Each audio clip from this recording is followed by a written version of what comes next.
Welcome back to Only Talk Sports. And tonight we have the 2023 NBA playoffs play-in game live reaction and watch party between the Oklahoma City Thunder and the Minnesota Timberwolves. Now, there has been a lot of anticipation this year for the NBA playoffs because there's been so many great teams in the NBA this season. And you look at the play-in tournament, it's becoming more justified for its existence in the fact that there are more really good NBA teams and so many stars in the NBA. You look at a team like the Oklahoma City Thunder, a lot of people argue they shouldn't be in the playoffs because of the fact they had a bad season overall record-wise. But then you look at the fact that the Dallas Mavericks, they should have been in the playoffs, but they fell apart at the end of the season. And now the Thunder are in the playoffs, and you look at the way they're playing. They won their last game over the Pelicans, and now they have a chance to beat the Minnesota Timberwolves, who are really struggling right now overall due to the altercation that they had, in their last couple of games or whatever, where Rudy Gobert, he could not play after the incident with Kyle Anderson, and then Jay McDaniels, he punched the wall, and now he broke his wrist. But at least you do have Rudy Gobert back after the one-game suspension, so I think that will help out the Minnesota Timberwolves. Obviously, it's on their home floor because they're the higher seed, but the Thunder are for real. Shai Gilgeous-Alexander is a fantastic basketball player. You look at the way Josh Giddey is playing overall. He is playing at a high level. Agunst Dort is playing at a high level. I think that the Thunder are a team that's hungry, and they want to prove that they belong. And this play-in tournament has given us some great games and some great matchups. And we just saw the Miami Heat. They've struggled, toward the end of the season, and they've really had tough stretches, and they played, not so well in their last game. But they finally were able to get a win, and they beat the Chicago Bulls 102-91. They were able to hold on, and they were able to win that game. And now the Miami Heat will be in the 2023 NBA playoffs, the actual 1-8 seeds. It didn't look like they were going to get there the way they played in their last game, but they did win, and now the Miami Heat are in. The Chicago Bulls are out. Maybe if they had DeMar DeRozan's daughter on the court, over on the sidelines, it might have made a difference for the Bulls. Maybe, you never know, but it did not happen for the Bulls, and the Heat are in. Now we got this game here, the Thunder and Timberwolves, the final game of the 2023 play-in, and we're going to be getting right into the playoff matchups tomorrow. It should be a lot of fun. The NBA playoffs are heating up, and it should be fun. Jackson Johnson, he is here. Thanks for being here. He says, well, it looks like the Heat will go against the Bucks on Sunday. The thing that has surprised me the most is that Billy Donovan is still an NBA head coach. Well, that's a really good, take right there, of asking that question overall. I don't necessarily think that Billy Donovan is a bad head coach or anything like that. I think he is solid, but there are, some cracks in his, performance as a head coach. You look at what he did at Florida, winning 2 national titles in college basketball, and then the success he had at the Thunder with Kevin Durant, Russell Westbrook, but it started to trail off toward the end there. And now he's with the Bulls, and things haven't been so smooth. Yes, there have been some injuries, and you look at Lonzo Ball being out for the season, that really hurt the Bulls overall. But I do think that Billy Donovan is going to have to find a way to get it back together, or he will not be a head coach in the NBA much longer. It will be interesting to see what happens overall. I hope that Billy Donovan can get the Bulls turned around, but they were not able to beat the Miami Heat, and their offense really struggled overall. And I don't actually think their offense was necessarily that great against the Raptors either. That was just a Zach LaVine playing fantastic performance against the Raptors, scoring 39 points. I think he had something like that. He did not have the same type of game against the Heat. Their offense was not moving the ball around very well. And I think that you look at the Miami Heat, they really struggled in the other game in the play-in tournament for them, but they were able to find a way to get it turned around in this game. And I think that, the Miami Heat have a lot of talent, and they've really underperformed, but they were able to find a way to beat the Bulls because the Bulls could not score at all. So to your point, Jackson, I do think Billy Donovan is going to have to get things turned around quickly for the Bulls, or his NBA coaching career could be over shortly. 96 Esco X is here. Thanks for being here. He says the Bulls suffered a meltdown. Now, I would necessarily more than likely agree with you at that point. I do think that they kind of melted down per se, but I don't really think they actually played well at any point in the game. I wasn't really impressed with either team, to be honest. Yes, the expectations are extremely high when you're talking about 2 NBA teams that have so much talent. You're expecting them to do better than what they both did. And I think that that's where, you're saying that they melted down. per se is because of what they did against the Raptors. But I just think overall they didn't play that well. The Bulls were a team that was offensively challenged at times, just like the Miami Heat were, but the Bulls fell asleep even more. To your point, the Bulls really had a great chance to win this game the way the Heat were playing, and they did struggle down the stretch. But I don't really think either team played that well. 96, you also say it's time for DeRozan to get out of Chicago, not waste his last prime years in that system, that city. That's a good point. I completely agree with that. When you're a player that's really talented and you're getting older, you do want to have success, and you don't want to sit at a place or sit at a team where you're not going to win. I think that's where you look at a lot of players that make moves like Chris Paul, going out to the Suns, hoping to have some success there. Even Kevin Durant going to the Suns. LeBron James was trying to think he could do it with the Lakers. Tons of players make moves when they get older because they want to win. And that's really smart. And DeMar DeRozan is in the last years of his prime, just like Jimmy Butler. A lot of people are talking about Jimmy Butler as well. He's, with the Heat, they're probably not going to be able to ever win at all with the roster they have. They have solid players, but do they have a championship winning team? More than likely not. And they're going to have to play the Bucks in the 1-8 seed game. And even if they had to beat the Hawks and been able to be the 7 seed, they would have had to play the Celtics, and both those teams are unbelievable. So I do think that the Miami Heat are more than likely not going to be able to win a championship with Jimmy Butler. It's possible they could if they can somehow get things turned around, but not in their current state the way they're playing. And Jimmy Butler, he's 33, 34 years old. He's at the end of his prime by far. He's still really good, but how many more years can he play like this? Maybe 1 to 2. More than likely not much after that. And I think it's the same thing with DeMar DeRozan. These players need to go to teams that will be able to give them potential championship, rings, or, the possibility of even playing in the game. Because if they don't, then it's going to be, one of those things where they're just going to end up being wasted, and the rest of their career, they're just going to be on a bad team and they're not going to win anything. And then it's unfortunate that they're not going to be able to get those rings. And I think overall that when people talk about great players having rings, you don't have to be a great player to not have rings. It depends on the team you're playing on. If you're not on a good team, you're the best player by far, there's not much you can do about that. But it is what it is. But Jimmy Butler and DeMar DeRozan are definitely in challenging situations where they're at, and it's just not going to look good for their prospects and wanting to win a lot, especially in the playoffs at this stage in their careers if they can't get on a better team or the team that they're on improves soon. 96 says Billy Donovan needs someone to tell him that he needs to go back to the college game, like seriously. Now, that's funny right there because you talk about Billy Donovan. I think he is exactly the type head coach that should go back to college basketball. I would agree with that 100% because you look at the way he was at Florida. Yes, the college game has changed and it's more like the NBA, but he's currently in the NBA. So I think he could transition over to college. And when you're in college, you're coaching players that aren't as good as the NBA, and they listen. I'm not saying NBA players don't listen, but you have college players. They're definitely going to be willing to listen to you because they want to get to the next level. If you're a Billy Donovan who's in the NBA, if he goes to a team that's invested in NIL, then players are going to want to go there because of NIL and because of the fact that he is Billy Donovan, who was in the NBA as a coach, and he won 2 national titles at Florida. I think the name pull and what he's done in his career would be huge. And if he goes to a really good team in college basketball, maybe not a blue blood program, but a really good program anyway, I think he could have a lot of success, and it might be better for him in his career. Jackson says, as far as I know, Rudy Gobert isn't playing tonight, so if the T-Wolves want to lose tonight, that will be why. I think he is playing, which I just see your next comment pop up. My mistake. Rudy Gobert is playing tonight. Sorry for the error. You're good, man.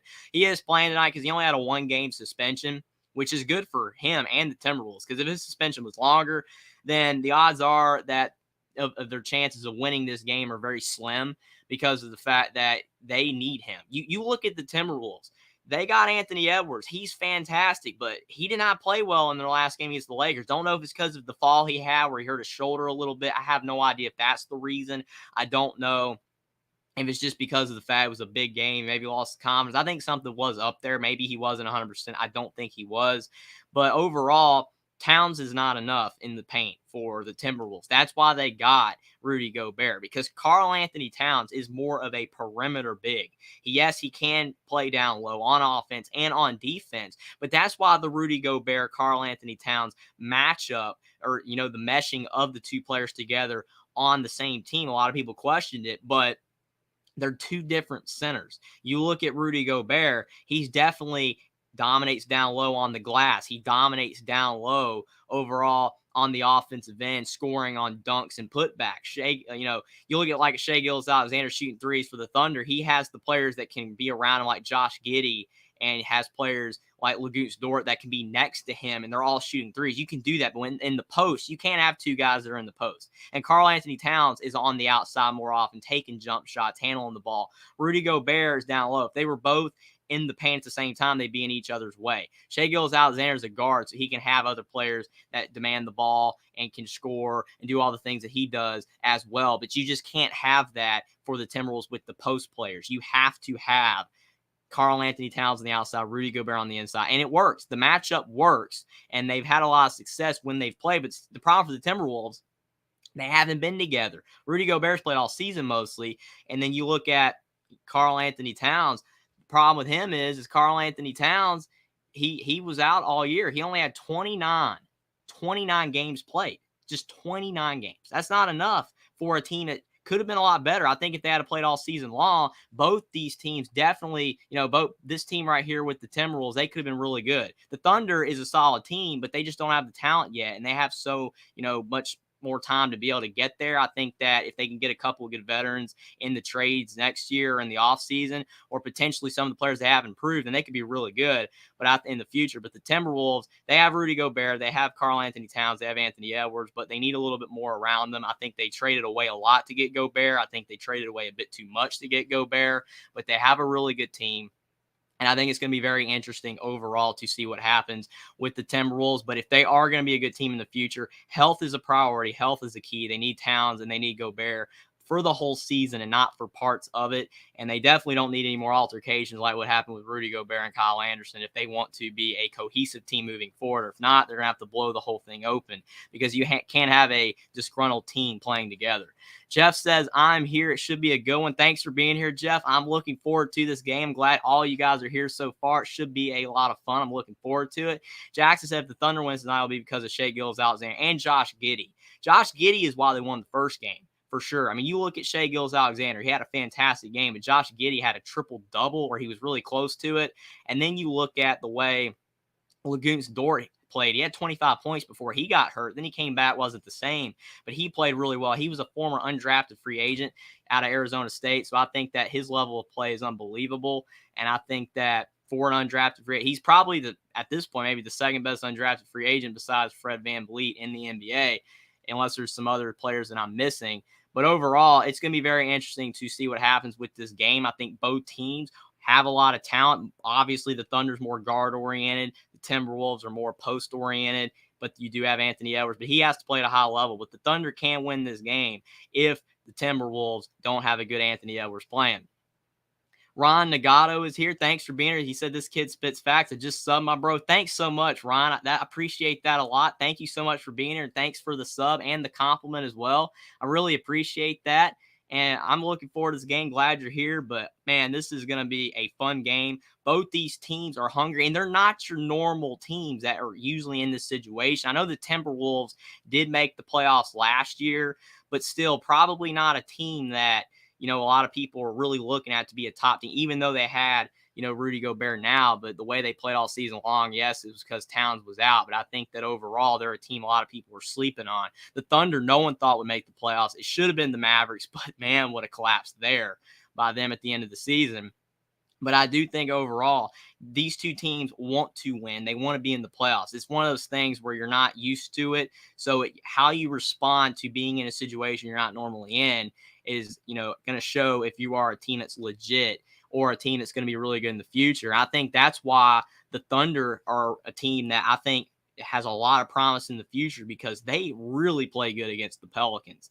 And that was definitely a sight to behold. And I was really impressed with the way they played because if they didn't play at that high of a level in that game against the Pelicans, they don't win. They had to play really well. Like you look at the Heat and the Bulls, that was a game to me that I just felt that both teams didn't really play that well. And the Miami Heat just found a way to win that one. But overall, I just think that, looking at the Thunder, they deserve to win 100% against the Pelicans. Yes, you had the questionable call at the end with Brandon Ingram. Was that a foul? I think it could have been. And yeah, he could have tied it up. Maybe the Pelicans would have won it overtime. But the Thunder had three players that played unbelievable. And Lagoons Dort, Josh Giddey, and Shai Gilgeous-Alexander. I don't think anybody really played that well for the Miami Heat outside of Strus and Jimmy Butler. And obviously for the Bulls, they had a team that was struggling overall. Caruso was kind of solid. He played pretty well. Kobe White had a couple big shots. And obviously DeMar DeRozan played fairly solid, but Zach LaVine did not play well. You've got to have multiple guys playing at a high level if you want to win these big-time games. Every team that's in the playoffs belongs.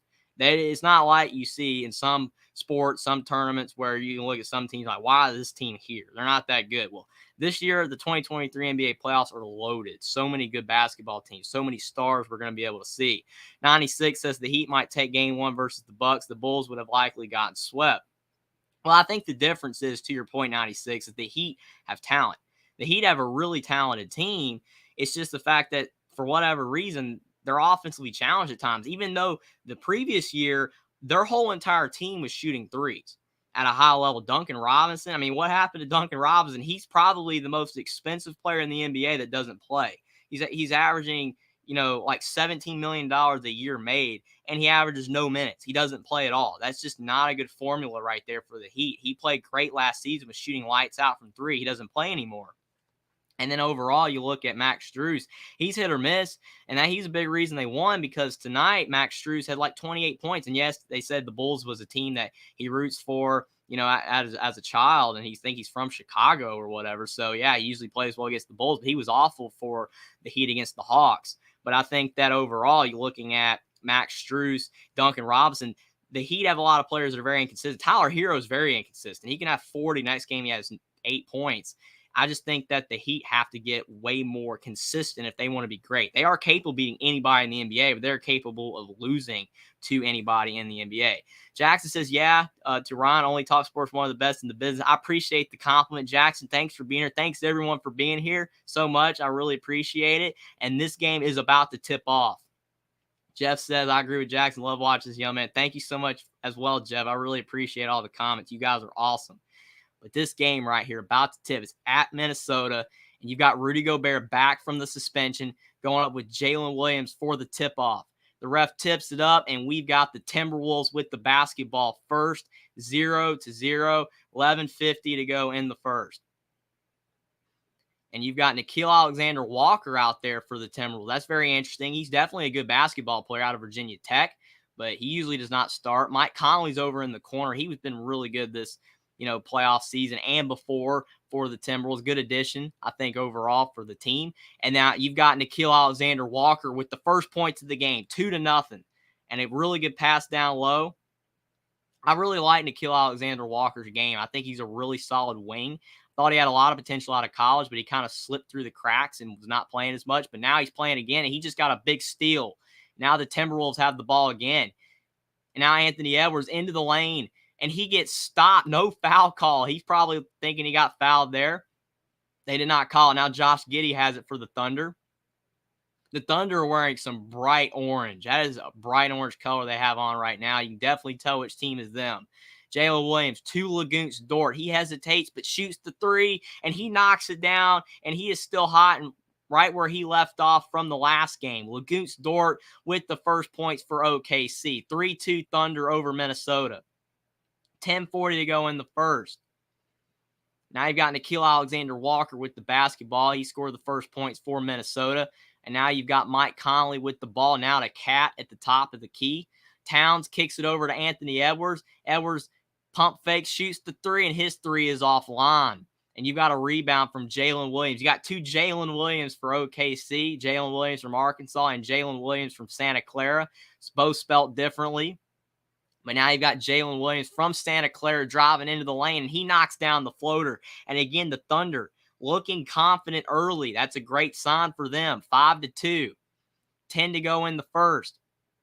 And you got Rudy Gobert with the basketball at the top of the key, and he kicks over to Mike Conley, and it's a turnover. Bad pass there, trying to get it back to Gobert. And now you've got Lagoons Dort driving into the lane like a Mack truck, and Lagoons Dort, 6'5", 225 pounds. He is a massive guy to stop when he's going downhill. 7-2. Still can't believe he was undrafted. Unbelievable. 9:30 to go in the first. Nice start for the Thunder. Almost another steal. Lagoons Dort almost got the steal on Karl Anthony Towns, but the Timberwolves do keep. Nickeil Alexander-Walker into the lane. Kicks over to Mike Conley. And Mike Conley, oh, wow, what a play there. Right before the shot clock expired, he draws a foul. That's a very good veteran play by Mike Conley. He definitely would not see that more than likely with a younger player. They probably would have just chunked up the shot, but he drew the foul. But they're showing Lagoons Dort's drive again for the Thunder. That was a really good drive. Love the hustle early from the Thunder. You definitely love to see it. And if you're a Thunder fan, it's a good sign for their prospects of being able to win this game because they're playing so hard, and very reminiscent early of the way they played in their last game against the Pelicans, getting the win there. And they're looking really good early in this game, up 7-2. I think right now, the way this game is trending, you can kind of tell if this continues for a full 48, the Thunder will win. I think Minnesota's a step slow.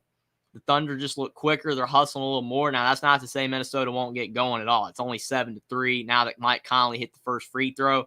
But it's one of those things where the Thunder, if they keep out hustling and keep playing the way they are for a full game, they very well might be in the 2023 NBA playoffs with the 1-8 seeds in the West. And that would be huge for the Thunder. But Mike Conley, cool, calm, and collected at the foul line where he was the other night against the Lakers, hitting all three of those free throws, but he hits both here. It's 7-4, 9 to go in the first. And Shai Gilgeous-Alexander, he has not taken a shot yet, but he is driving, looking like he has the intent to score. He pulls up and knocks it down. He is so solid in the mid-range. 9-4, the mid-range is not dead in the NBA. 8:50 to go in the first. Mike Conley down to Rudy Gobert. Back to Conley. He kicks back to Gobert. What a two-man game, and a foul on Lagoons Dort. Lagoons Dort tried to go up on Rudy Gobert. He's not going to win that matchup, more than likely. He is a fantastic defender and a big body, but Rudy Gobert is way bigger. I like the two-man game between Conley and Gobert down low. You definitely can see that the Timberwolves were missing that in their last game, not having Gobert. Way too much pressure was put on Towns.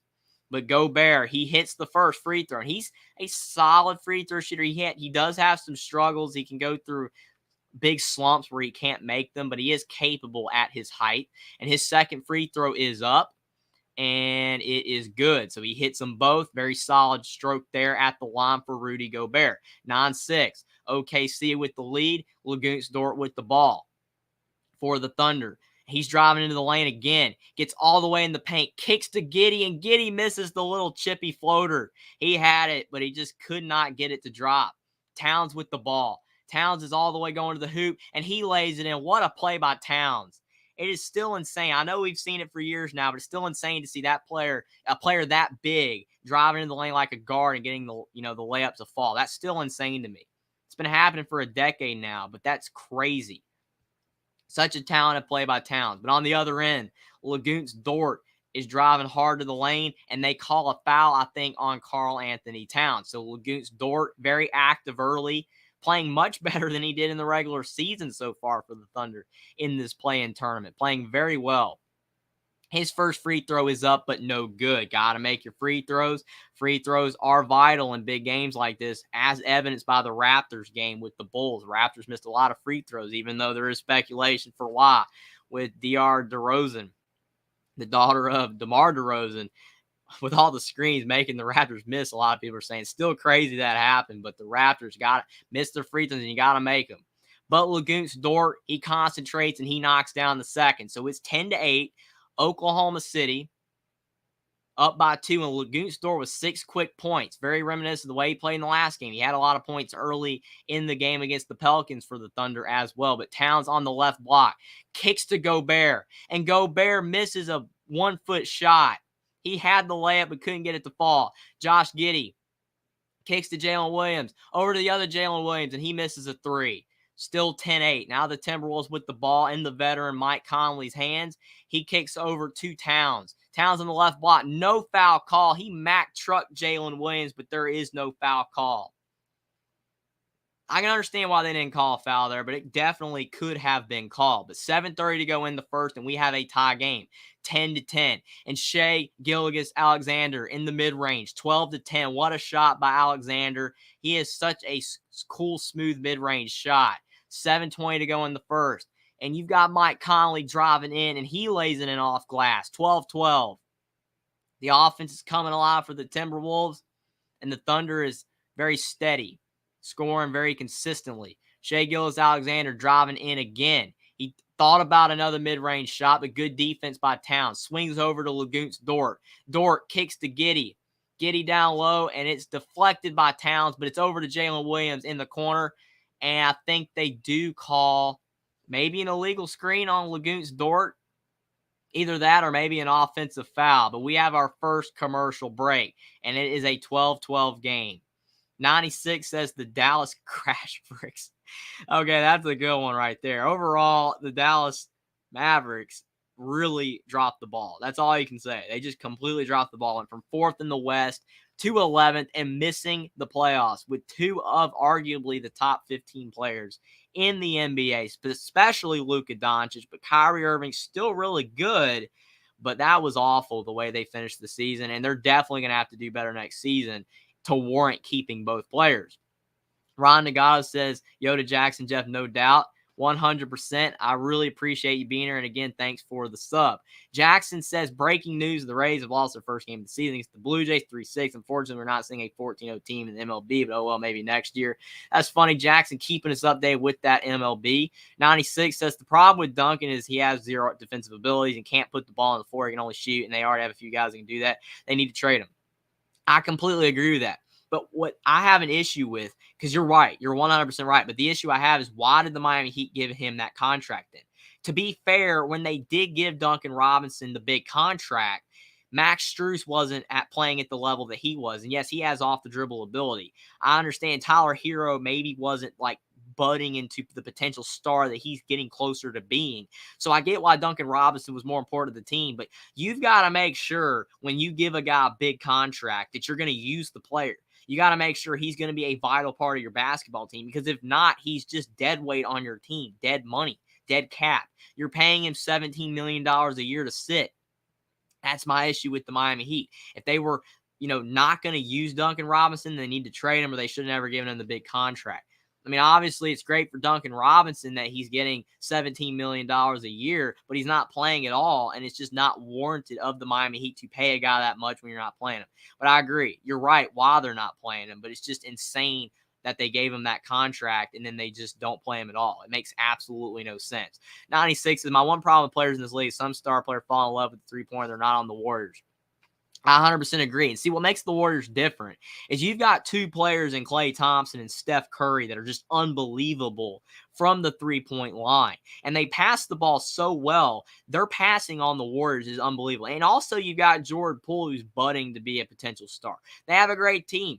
Wiggins can make shots. I think overall, the Warriors are the epitome of being a three-point oriented team in the right way. The issue is you look at a team like the Celtics a couple years ago. Jason Tatum, Jaylen Brown would go down the floor, take a 3 and miss. That's not how you play basketball. You share the ball to get open shots. Kind of like Jimmy Butler. He kicked the ball to the hot hand and Max Strus in the corner at the end of that game for the Heat. He hits the 3, they win the game. It wasn't Max Strus creating that shot. He got the shot given to him. If Duncan Robinson's in the game, that's what the Miami got to do. They got to give him the ball and set him up. Like Danny Green. That's all Danny Green is a corner shooter, corner 3 shooter. And the other teammates on the team pass the ball to him in the corner and allow him to get shots up. But overall, if you're not going to do that, you can't just be in isolation, one-on-one. I'm going to dribble around, shoot the 3. You've got to pass the ball to get open shots. You just can't be selfish. If you're a great shooter like Damian Lillard sometimes is able to do, or Steph Curry, where you can shoot it from 35 feet on your own, that's great, but that's not a high percentage shot for sure. I like the mid-range as well. Pump fake, 2 dribble pull-up. It definitely is still efficient. 12-12, Timberwolves Thunder. And Timberwolves have the basketball. Almost a turnover in the corner, but Mike Conley's able to hold it. And Towns, he misses a 3. Definitely probably shouldn't have shot that one, but he is a good shooter. And the Thunder had the ball now with Shea Gilgeous-Alexander, who's averaging 31 points per game. He swings to Lagoon's Dort in the corner, and Dort's three is no good. Kyle Anderson with the rebound. He's the one that went to the bench since they started Nickeil Alexander-Walker. And Kyle Anderson, his shot is no good, but Towns with the offensive rebound, and he lays it in. And the Timberwolves are back in front, 14-12. You've got 6 minutes to go in the first quarter, and both teams are playing at a high level. Josh Giddey swings out to Jalen Williams from Arkansas at the top of the key. He's trying to figure out what to do with the ball. He does swing down low to Shai Gilgeous-Alexander, and Gilgeous-Alexander pulls up, and his mid-range goes in and out. That was a good shot by Alexander, but he could not get it to drop. Now Mike Conley with the ball, his team up two.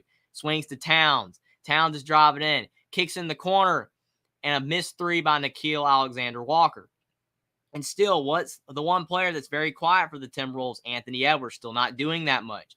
And you've got Josh Giddey on the other end missing another easy shot. Giddey's a little off early. Anthony Edwards driving in, could have taken the mid-range or gone all the way to the hoop, but he pulls it back out. He does not look confident right now, which is very unfortunate to see. You definitely want to see a much more confident Anthony Edwards. I think they do call an offensive foul on Towns. He does not like it. He just waved off the ref. He is not happy at all. And they're showing Shai Gilgeous-Alexander and Nickeil Alexander-Walker. They are cousins. I remember hearing about that when they were both in college, when Nickeil Alexander-Walker was at Virginia Tech and Shai Gilgeous-Alexander was at Kentucky. They both are cousins, and they're both really good players. Obviously, Shai Gilgeous-Alexander is the star, but Nickeil Alexander-Walker is getting much better. But Shai Gilgeous-Alexander, he has the basketball at the top of the key, and he's driving and takes a mid-range shot, and his shot goes in and out again. His last two shots have gone in and out. Anthony Edwards with the board. He swings over to Nickeil Alexander-Walker. Back to Anthony Edwards. Edwards is driving into the lane, and Edwards for two. Finally, he gets on the board. Nice layup for Anthony Edwards. He's averaging 25 points per game this year. Definitely needs to get more involved in the offense for the T-Wolves if they want to win. 16-12 Minnesota. OKC with the ball. Jalen Williams kicks and a missed shot for the Thunder. Really good look down in the middle of the mid-range area for the Thunder, but they were not able to hit that shot. I think it was a good look. Isaiah Joe is the one that took the shot. He's out of Arkansas in college, and he definitely has mid-range ability. He's a good shooter from the three-point line as well, but he could not get that shot to drop in his first shot from off the bench. But both teams have been playing well at times to start this game, but there have been, especially for the Thunder, a lot more slip-ups than for the T-Wolves. The T-Wolves are starting to get stuff figured out. Jackson Johnson's boom three-pointer, Thunder 3-2. That shot was really good. That's on fire in Spanish. Yeah, I was trying to figure that one out. I thought it was something like that. Jackson's 7-2 Thunder lead back when it was earlier in the game. Yeah, the Thunder started out the game really well, but the Timberwolves are starting to get it together. Jackson also says that the two swish free throws for the Timberwolves to get the lead back down. And overall, I think that's what the Timberwolves got to do. Get to the foul line. They are a good free throw shooting team overall. Get to the foul line. They have a lot of players that are capable of drawing a lot of fouls. I think that would be huge overall for the Timberwolves in this game. 96 says if Cat gets in foul trouble, it's not going to be a good thing. 100% agree, but at least now the Timberwolves have Rudy Gobert, so if Towns is in foul trouble, you still have that post presence on the defensive end. You don't have the offensive ability with Rudy Gobert that you have with Towns, but you can at least survive more on the defensive end. I don't necessarily think that the Thunder are the greatest matchup for the Timberwolves in the fact that they don't really need Towns and Gobert as much as they would against other teams. Like if you have like the Timberwolves playing like the Bucks or something, yeah, you're going to need, both Rudy Gobert and Towns to be able to deal with Giannis Antetokounmpo. But the Thunder don't have, the most oriented team, though. They don't have the most post players in the NBA. They have a few players that are really tall that can cause some havoc, but not many. It's more of a guard-oriented team. But it's going to be interesting to see how it matches up. Jackson said if the T-Wolves win, Mike Conley would be a big key to victory for Minnesota. I do agree with that because he's a veteran. You look at a player like Mike Conley, he's the type player that every good NBA team needs. Any good team in sports needs, even if you're not talking basketball. You want to have veterans on your team. They might not be the best player on your team, and you shouldn't want them to be the best player on the team. But looking at a guy like Mike Conley is a veteran. He's experienced. He doesn't make a lot of mistakes. He passes the ball well to his teammates.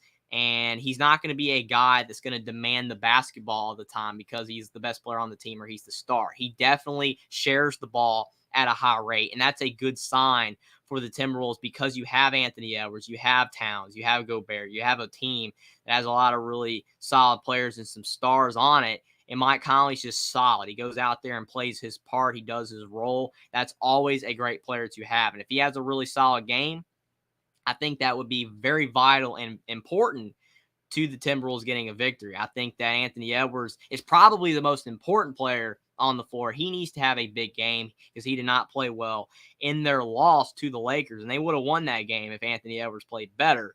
But Mike Conley is a vital key to victory for the Timberwolves as well. Dave Valensky, thanks for being here, Dave. He says Twins have won back-to-back games against the Yankees. Hopefully it's a good sign for Minnesota sports fans today. Yeah, that's a good sign for sure. Minnesota Twins beating the Yankees. Yankees are always tough to beat in the NBA or in the MLB for sure. The Yankees are by far the biggest brand in the MLB. I think you look at the Yankees and you look at the Dodgers. Those are the two biggest ones. But in the MLB, the Yankees do dominate. They are by far the biggest brand. But then you look at the NBA, it's probably the Celtics or the Lakers. The Timberwolves, by far not a brand. In the MLB with the Twins or in the NBA with the Timberwolves. I think that the Timberwolves are getting better in both, specifically the NBA. They're getting there. But for sure, it would be a good sign for Minnesota sports if both could win. And you could be right, Dave. Maybe it is a good sign to come that the Twins got the win in the MLB against the Yankees. And who knows, maybe they could have a really good chance to win the NBA game as well. But the Oklahoma City Thunder just missed a three. And then Minnesota couldn't get the rebound because Shai Gilgeous-Alexander ripped it out into Nickeil Alexander-Walker's hands. The cousins going at it. Gilgeous-Alexander to Jalen Williams for three. And Jalen Williams from Santa Clara knocks down the shot. Big shot for the Thunder. The Thunder definitely are not wanting what Dave said on here for the Minnesota teams both getting the wins to happen. For sure. But will it be the Timberwolves or the Thunder moving on? Great game so far. 16-15. Timberwolves up by one. Nickeil Alexander-Walker, his three is off. Now the Thunder with a chance to retake the lead. Laguntz Dort driving like a madman into the lane. And his shot is no good. He was a bit out of control. Anthony Edwards driving in now with full speed ahead, and he lays it in. Great sign for the Timberwolves fans with Anthony Edwards getting two layups. And now on the other end, a three for Isaiah Joe. And we've got a tie game, 18-18, 3 to go in the first. It's crazy that you got the MLB cranking up and the NBA's winding down, always some sports on. But what a great game so far between the Timberwolves and the Thunder, 18-18. And now Kyle Anderson on the other end for the Timberwolves with a 2-1, 20-18. Kyle Anderson obviously is the one that got into it with Rudy.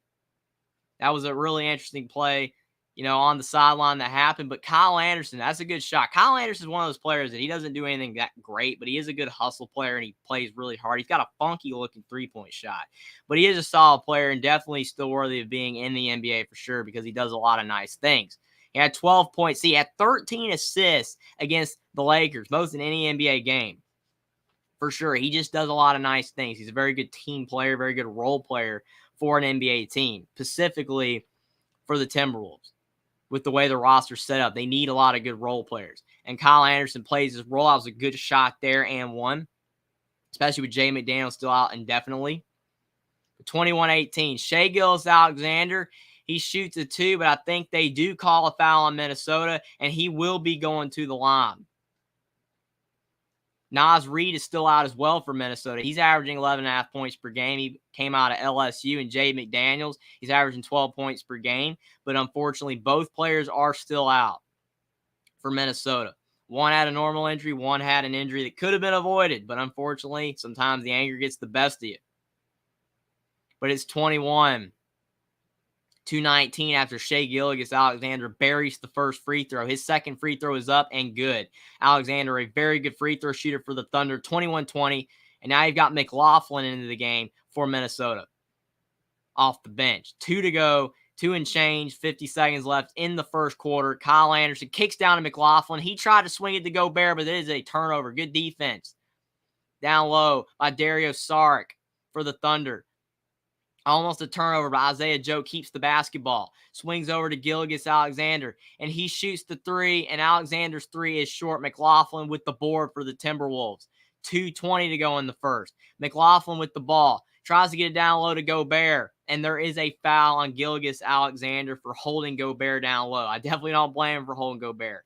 He is such a big player to try to stop, and he was on a bad mismatch, and he was definitely trying to slow that down. Don't blame him one bit, but you definitely got to do a better job of not fouling. You don't want to get, cheap fouls called on you, but you do want to defend at a high level, not give up easy points. So I guess you would say that's a good foul by Alexander. 21-20, Anthony Edwards is probing, kicks in the corner to Kyle Anderson, and his slow release is good. He hesitated for a long time, but he finally shot the three up, and it is good.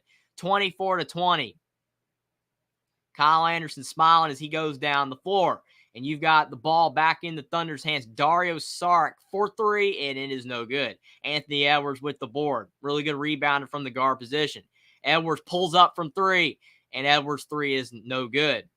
Isaiah Joe with the defensive board for the Thunder. He swings in the corner. A three in the corner for the Thunder. It is no good. Definitely a good-looking shot in the corner, but could not get it to fall. And I think they call an offensive foul on the Oklahoma City Thunder, an illegal screen.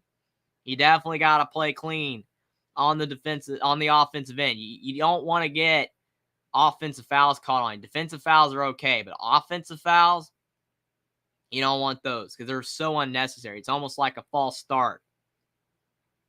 You don't want that to happen one bit. 24-20. Kyle Anderson with 6 points. Playing solid so far for the Timberwolves. 1:30 to go in the first. McLaughlin with the basketball.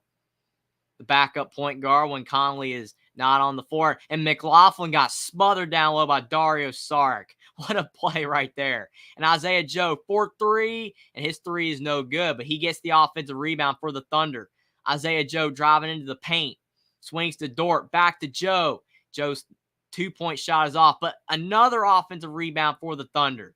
And now you've got a three at the top of the key, and it is good. The Thunder cut it to 1. 24-23. 1 to go in the first quarter. This has been a really good first quarter between these two teams. Definitely some better offensive sets than we saw in the Heat Bulls game. Not too much scoring so far, but definitely you can see the potential for a high-scoring game with both these teams. Kyle Anderson is blocked on his drive, but it will stay Timberwolves basketball. But you got to love the effort from both these teams. They're playing really solid. Lagoons Dort is one of the hardest working players in the league. That's why he's in the NBA, even though he was undrafted, because he plays so hard. You got to do that when people are not, counting on you to be really successful. Taurean Prince misses in the corner for the Timberwolves. Still a 1-point lead for them, 24-23, but the Thunder have the basketball. 30 seconds to go in the first, and Shai Gilgeous-Alexander, he's trying to drive on Anthony Edwards. The two stars are battling it out. Gilgeous-Alexander with the turnaround, his shot's no good, but Dort is there again, potentially for the offensive rebound, but he deflects it, and it's off the Timberwolves. Still, what hustle by Dort. Never give up on the play. And that's what Dort shows right there. He didn't end up with the ball, but it is off of the Timberwolves. Josh Giddey returns to the game for the Thunder. Probably helped with the ball handling a little bit. 25 seconds to go in the first quarter. 1-point lead for the Timberwolves. Giddey to inbound. Kicks to the top of the key. Giddey gets the ball back. Giddey's driving in on McLaughlin, and what a steal by Anthony Edwards. Edwards up the floor. Edwards goes up strong, and his shot is no good. He misses the layup. It was a tough layup if he was going to hit it. Definitely not a surefire, easy layup, but he does miss. And Gilgeous-Alexander with 5 seconds on the shot clock into the first quarter. One more shot. Gilgeous-Alexander in the mid-range. He kicks to Dort in the corner, and they run out of time. Too unselfish.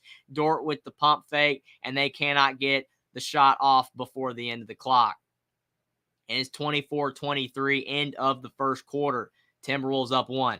Jackson says, fun fact about the Yankees today, Anthony Volpe is the first Yankees player to hit a leadoff home run for their first career homer since Bobby Richardson on July 25th, 1959 at Detroit. That's really cool. A lot of MLB fun facts. It's going to be very interesting to see what happens this season in the MLB. Austin Williams, thanks for being here, Austin. He says, go Thunder. He wants the Thunder to get the win. We have some T-Wolves fans in chat. We have a Thunder fan in chat, but thanks for being here, everybody. Most importantly, you guys are awesome. I really appreciate you guys for being here. Like the stream down below. Subscribe to the channel if you guys are new. But more importantly, again, thank you guys so much for being here, watching the game with me. It should be a lot of fun. And Jeff says, what a game so far. I agree. You want these close games. You want the intensity. You can tell both teams want to win. It's awesome to see for sure. And if you see this for another 3 quarters, it should be another game that goes down to the wire the way both teams are playing. Jack says, if you want to see a good sign of Minnesota sports, you better hope the Vikings draft Hendon Hooker. Well, that definitely could be possible. Hendon Hooker is solid. He'd be definitely probably a first-round draft pick for sure if he hadn't got hurt, but definitely not in the same conversation some of the other players due to the fact that he tore his ACL, unfortunately. 96 says, a potential problem now for the NBA is playoff series won't be as exciting as the playing games because if a team loses, they'll have a few more cracks making the series. Yeah, I agree with that. That's why March Madness is so awesome, because of the fact it's one game. Just one game, and if you play bad, you're out. And you look at March Madness. How many times you look at a game, you say, oh, the 4 seed's beating the 13. The 14 seed is not going to have a chance to beat the 3 seed. By no means is the 1 seed going down to the 16 seed. It happens because you can have a bad game. The probability, a percentage of a better team beating that other team could be 95%. But what does 95% mean? That means there's a 5% chance you don't win. So in one game, one bad game, you lose. With a 7-game series, the better team's going to win basically every single time, because how often is a worse team going to beat the better team 4 out of 7? Most likely not. You might win a game or 2, but you're not going to win the majority of the games. In a single elimination tournament, the better team don't always win, because you can have a bad game. So I agree. I think the play-in is definitely more exciting. It's not the fact that the 7-game series isn't. I like the fact that you get several chances, and you like to see the fact that all these teams will have a great chance to move on. But at the end of the day, the thought processing behind it is kind of, it's a fallacy, because of the fact you see when you have a 7-game series, the better team usually wins. With a single elimination tournament, you don't. I think that makes it a lot different. Not saying that it doesn't make overall the playoffs boring. The playoffs are awesome, but the play-in tournament is definitely like March Madness, and it's a lot of fun.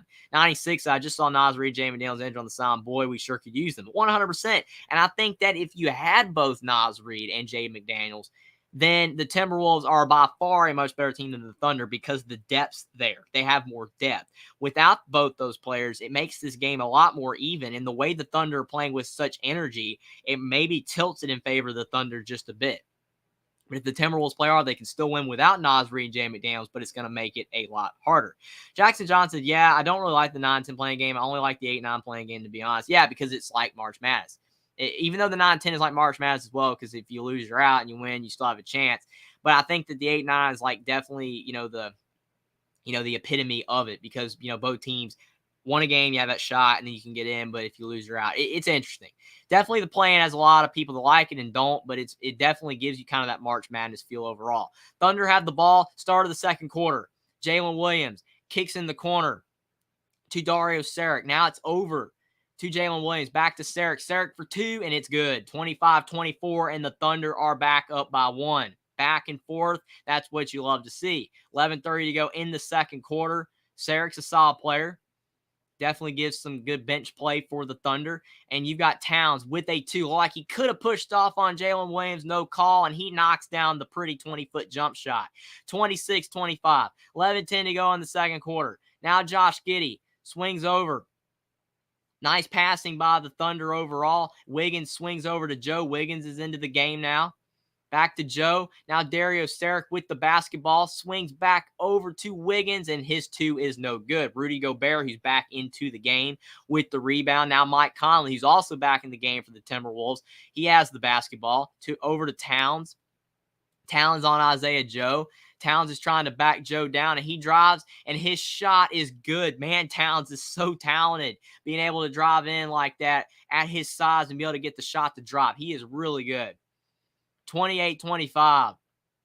10:40 to go in the second quarter. Both teams playing at a high level. Anthony Edwards is resting right now on the bench for the Timberwolves. Now you've got Jalen Williams. He kicks out to Isaiah Joe. Down to Wiggins. And Wiggins looked like he could have traveled. They did not call it, but now back to Isaiah Joe. And they might have called an offensive foul on Isaiah Joe. What a defensive play by Taurean Prince. He sold that one. But both teams are giving it all they've got right now. They're showing Towns. His athleticism at his height is ridiculous. Driving in like a guard with the floater, and he gets the friendly shooter's touch. So you've got the Timberwolves up by 3, 28-25. 10-10 to go in the second quarter, and Towns' shot is off. Thunder with the board. Jalen Williams bringing it down the floor to Giddey. And Giddey, what a pass. He swung it over to Isaiah Joe, and Joe's three is short. Joe is off right now from 3. Did hit 1. Probably needs to try to drive into the lane. You definitely don't want to keep chunking up shots and not making them. But overall, it was an open shot, so you don't blame him for taking it. Mike Conley on the other end. His 3 is splashed. 31-25. Great shot by Conley, and the Thunder wisely take a timeout. You don't want it to get out of hand. Obviously, the game is still really close. It's only a 6-point game, but they take a timeout. 31-25 Timberwolves. Buckeye Mike is here. Thanks for being here, Buckeye Mike. Hey, guys. How you doing? Mike, hope you're doing well. Mike says, how are we doing tonight? Doing awesome. Got a great game here. And Mike says, tooth pain, but otherwise doing good. Unfortunately, sometimes you're not feeling that great, and it's very unfortunate. But I really appreciate you for being here. I hope you feel better. 96 says, see, the longer the Thunder stick around, the more feeling confidence they will display later. I agree with that. It's almost like an underdog team in March Madness yet again. When you give the smaller school a chance, when you let them believe, when you give them, the mindset and the belief that they can win the game because they're only down by a couple points late in the game, yeah, they're going to play hard. If you start to pull away and you're up by 25, the team's just going to fold. They're going to collapse. But if you let them hang around, yes, you're giving them the opportunity to win. So yes, if the Timberwolves want to win this game, they need to get ahead by a lot and stay ahead by a lot. But the Thunder so far, not letting that happen. It is a 6-point lead now for the Timberwolves, but they called a timeout, and the Thunder are just going to have to keep playing at a high level, or if they don't, they will fall behind. But I do think overall they have played well to start the game, but they are going to have to stick with it for 48 because the Timberwolves could blow it open if they start playing really well. Zachary Atwood is here. Thanks for being here, Zachary, says the big man. There are definitely a lot of really good big men in the NBA this season, especially with the Timberwolves. James is here. Thanks for being here, James. How's it going to Mike? But thanks for being here. Mike said, depends on what qualifies a team as a better team. Lakers is a better team than Memphis. Memphis is the higher seeded team. Any team that has LeBron is usually a better team on the court. Now, that one I disagree with. Very, politely on a disagreement there. I don't think that the Lakers are a better team than Memphis. When Memphis is playing at a high level, when John Moran is playing at a high level, they are the better team. That's why they're the 2 seed. I understand the Lakers had injury issues, which is why they were a lower seed. But even when they're all, healthy and playing together, you definitely can see still flaws in their game. They almost lost to the Timberwolves. The Timberwolves arguably should have won that game if they had a good Anthony Edwards playing. I don't think that the Lakers are a better team than Memphis. I think it's really close, but I don't think they're the better team. But they have the 2 of the most talented players in the league in LeBron James and Anthony Davis. Memphis is a much more balanced team, and I think that if Memphis plays at a high level, they will easily beat the Lakers. But the Lakers are definitely going to have to find a way to be able to play well because of the fact if they don't, they won't have a shot. But I do agree with you, Mike, that the Lakers are really good, but I don't know if they're a better team. It's very interesting to be able to say which one's better. Some people would agree and say the Lakers are a better team. Again, they have a lot of talent, but Memphis is really good for a reason. But that series should be really good, and the Lakers could win. Edward said no. Thanks for being here, Edward. He says no one thought the Celtics were going to beat the Nets last year or the Bucks, or how about the Cavs come back from a 3-1 in the NBA playoffs still has upsets. Yeah, for sure. And that's why the Lakers could win, even though I don't necessarily think that they're more talented overall. I think they have a great team. But I do think that, to your point, that upsets still can happen. It's not impossible, but the better team wins more often. But thanks for being here, Edward. Mike's going good so far, just busy. James has hated Jeff. I'm just glad all of you guys are here. Zachary House and Buckeye going crazy.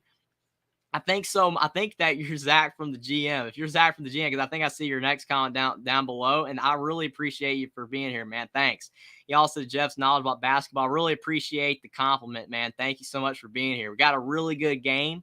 It's really awesome. All you guys are here, and Dario Saric just loses the ball off his hands. That is terrible right there. 31-25.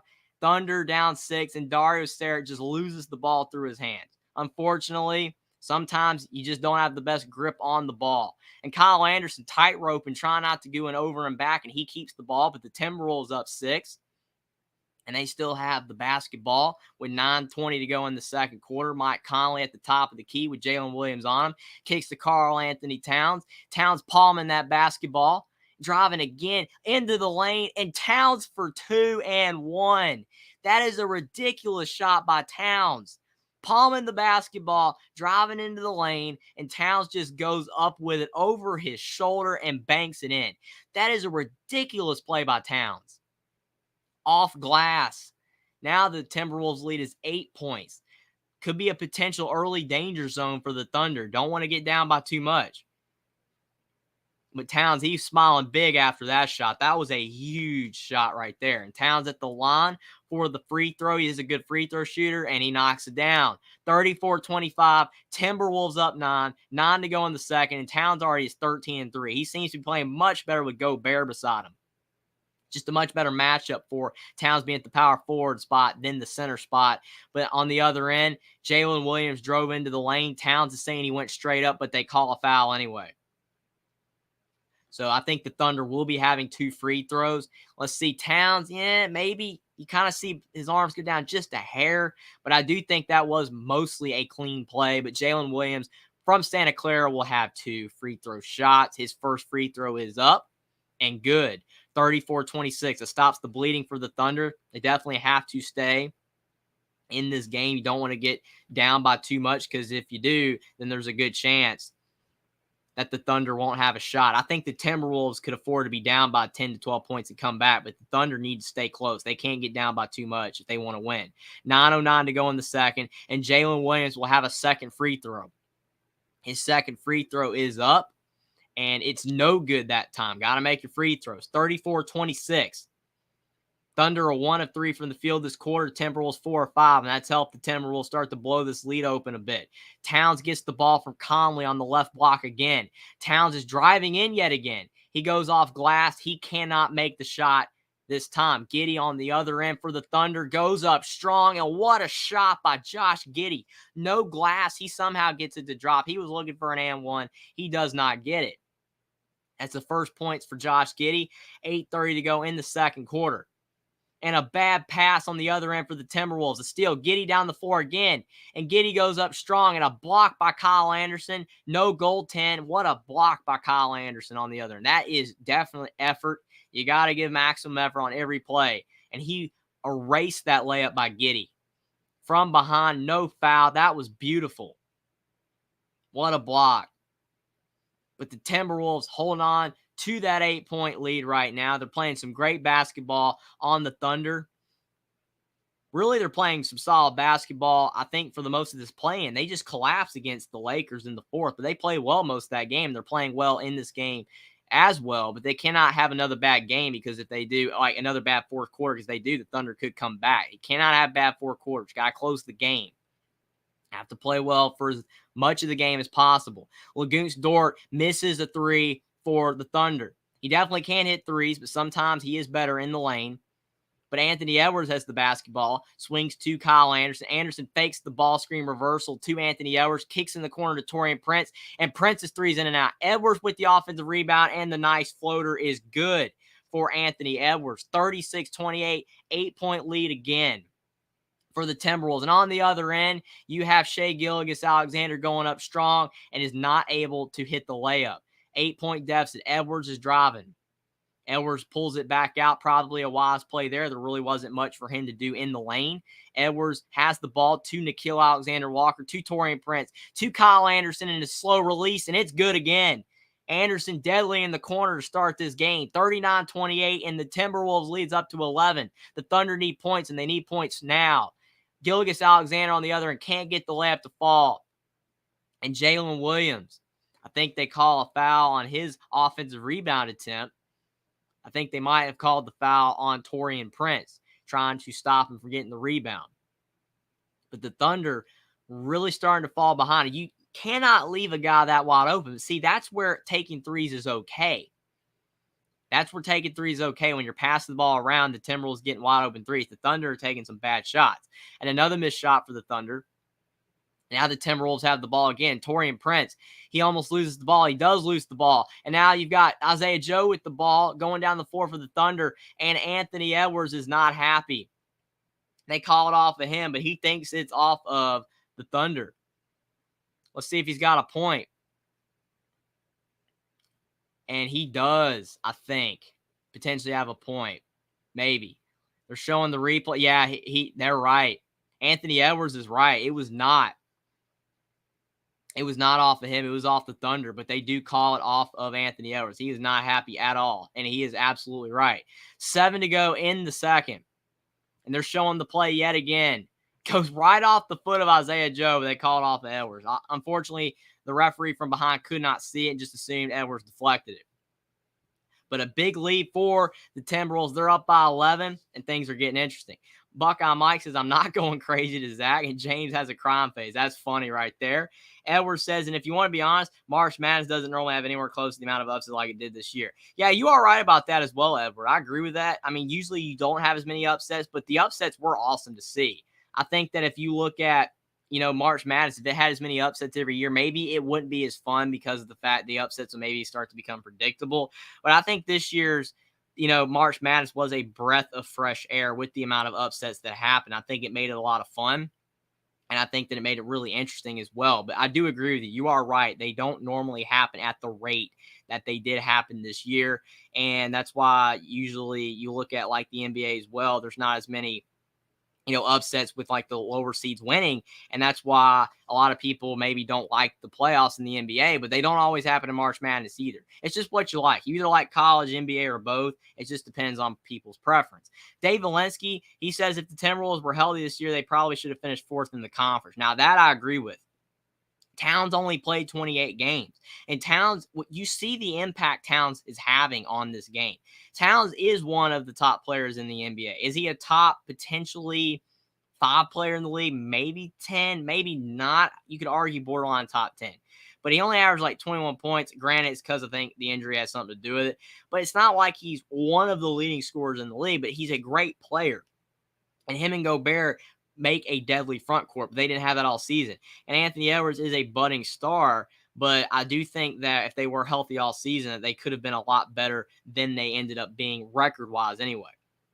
I agree with you. Via Ohio State for the win. Thanks for being here. What's up, Only Talk Sports? Tough loss for my Bulls tonight to the Heat. We had that game at the end of the game on a 15-1 run. Yeah, thanks for being here. 100% agree with you there. The Bulls fell apart at the end.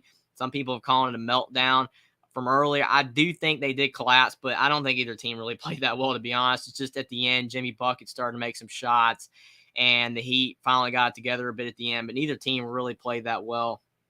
They're definitely, the Heat are going to have to play better if they want to have a chance to win, more games for sure in the playoffs.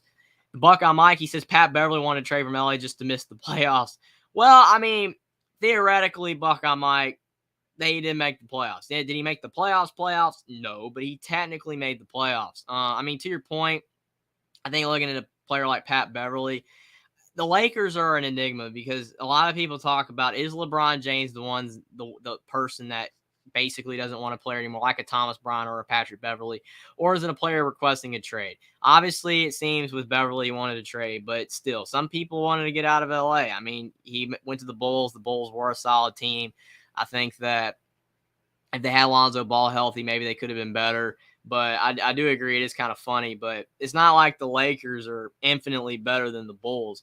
It is what it is. At least Pat Beverly was able to be on a team that ended up making the playing game at least. But I do agree with your point. James says, it feels like the Timberwolves picked up Gobert to cover up Towns being kind of lackluster defense, but I feel like this roster needs more depth. That, again, I agree with you. It's because of the fact Towns is more of a perimeter player. He doesn't defend the post that well. Gobert does. That's why the matchup works. If they were two post-oriented bigs, they couldn't be on the floor at the same time. Towns is perimeter-oriented. Gobert is post-oriented, and that's where they play to their strengths off of each other. You're 100% right. He just can't play the post. Towns is driving in again, and Towns, he gets fouled. What a drive there. 39-28. Timberwolves up 11. 6:43 to go in the second quarter. And the Timberwolves have a big lead on the Thunder, and Towns has a chance to make the lead even bigger. He's playing really solid on the offensive end to start this game. But I do agree with you, James. You are right about, Towns not being the best defender in the world, but I think it's just more of his style of play that really hurts his ability. But Gobert and Towns is a good, matchup between the two. They are a really good 1-2 punch down low. But Towns, he hits the first free throw. Really good free throw shooter for his size. And the lead has grown to 12. It's 40-28, and the Thunder need buckets. Shai Gilgeous-Alexander, Josh Giddey, somebody's got to get going. Maybe even Lagoons Dort. He had a nice start to the game, but he's gone cold. Towns' second free throw is up and in. It's 41-28. 6:40 to go in the second quarter, and Shai Gilgeous-Alexander has the basketball, and the Timberwolves are on a 7-0 run the last 2 minutes. Gilgeous-Alexander, he kicks in the corner to Jalen Williams, and that's a big three for the Thunder to cut the lead to 10. What a shot by Jalen Williams in the corner. Great pass by Gilgeous-Alexander. 10-point game, 6:20 to go in the second quarter. Kyle Anderson swings to Anthony Edwards. And Anthony Edwards is trying to figure out what to do at the top of the key. Swings back to Kyle Anderson. Over to Nickeil Alexander-Walker. He fakes the three. And now Kyle Anderson is driving on Jalen Williams. And Kyle Anderson goes up strong. And he gets the layup to drop. Nice play by Kyle Anderson. 43-31. 6 to go in the second quarter. That's a beautiful play by Kyle Anderson. He has 11 points. He has 3 boards. Shai Gilgeous-Alexander kicks over to Waters for 3, and Waters' 3 is no good.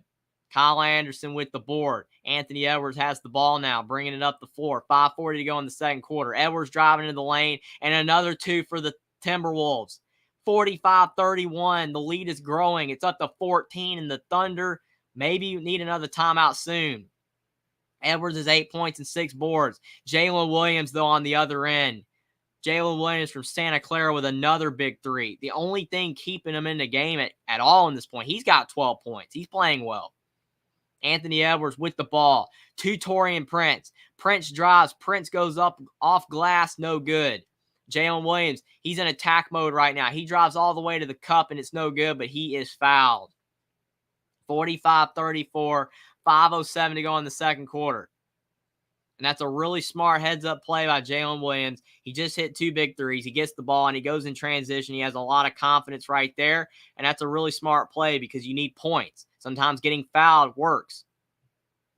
You might not be able to hit all your threes in the world or hit jump shots, but if you can drive into the lane and get some free points, that's a smart play and get a foul on the other team.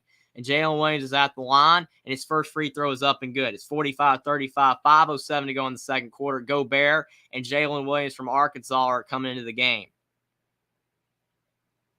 Jalen Williams, he was the 12th pick in the 2022 NBA draft. He was out of Santa Clara. He's 22 years old, and he is a really good player. His younger brother, Cody's going to Colorado, and he's the number 6 player in the 2023 class. He could be a one-and-done as well, but Jalen Williams is a really good player, doing some good things for the Thunder in this game. If it's not going to be Giddey, it has to be somebody. And right now, Jalen Williams is living up to the expectations that a lot of people have for him, hitting both free throws there, and it's down to 9. 45-36. If the Thunder can get it to about 4 or 5 at half, they'll be okay. Jalen Williams scored the last 8 points for OKC. And Taurean Prince, he falls on the floor. No foul call there. He was trying to potentially draw a foul. And now you've got Anthony Edwards into the lane to Nickeil Alexander-Walker for 3, 48-36. That's a beautiful pass by Anthony Edwards to Nickeil Alexander-Walker, and that's a great shot. 48-36.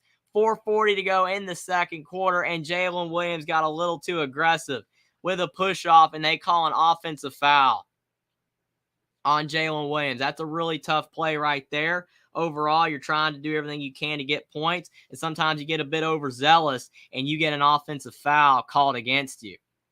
And now the Timberwolves with a 12-point lead. 4:30 to go in the second. Mike Conley swings over to Anthony Edwards. Edwards is driving into the lane. He goes up strong off glass, no good, and Gobert tried to tap it back in but could not get it to go. 48-36. Williams is out of control again. He loses the basketball off his foot. Mike Conley on the other end. Almost thought about pulling up from 3, and Gobert, he misses the one-footer, but he's fouled. 48-36. 4:14 to go in the second quarter. And Oklahoma City is really struggling to slow down the bigs for Minnesota. Mike Conley with the smart play could have pulled up from 3, but got to Gobert. And yes, he did get fouled on the arm, which prevented him from getting the layup because he would have scored. But he's at the line for 2 free throws. 12-point lead for Minnesota. 4:14 to go in the second quarter.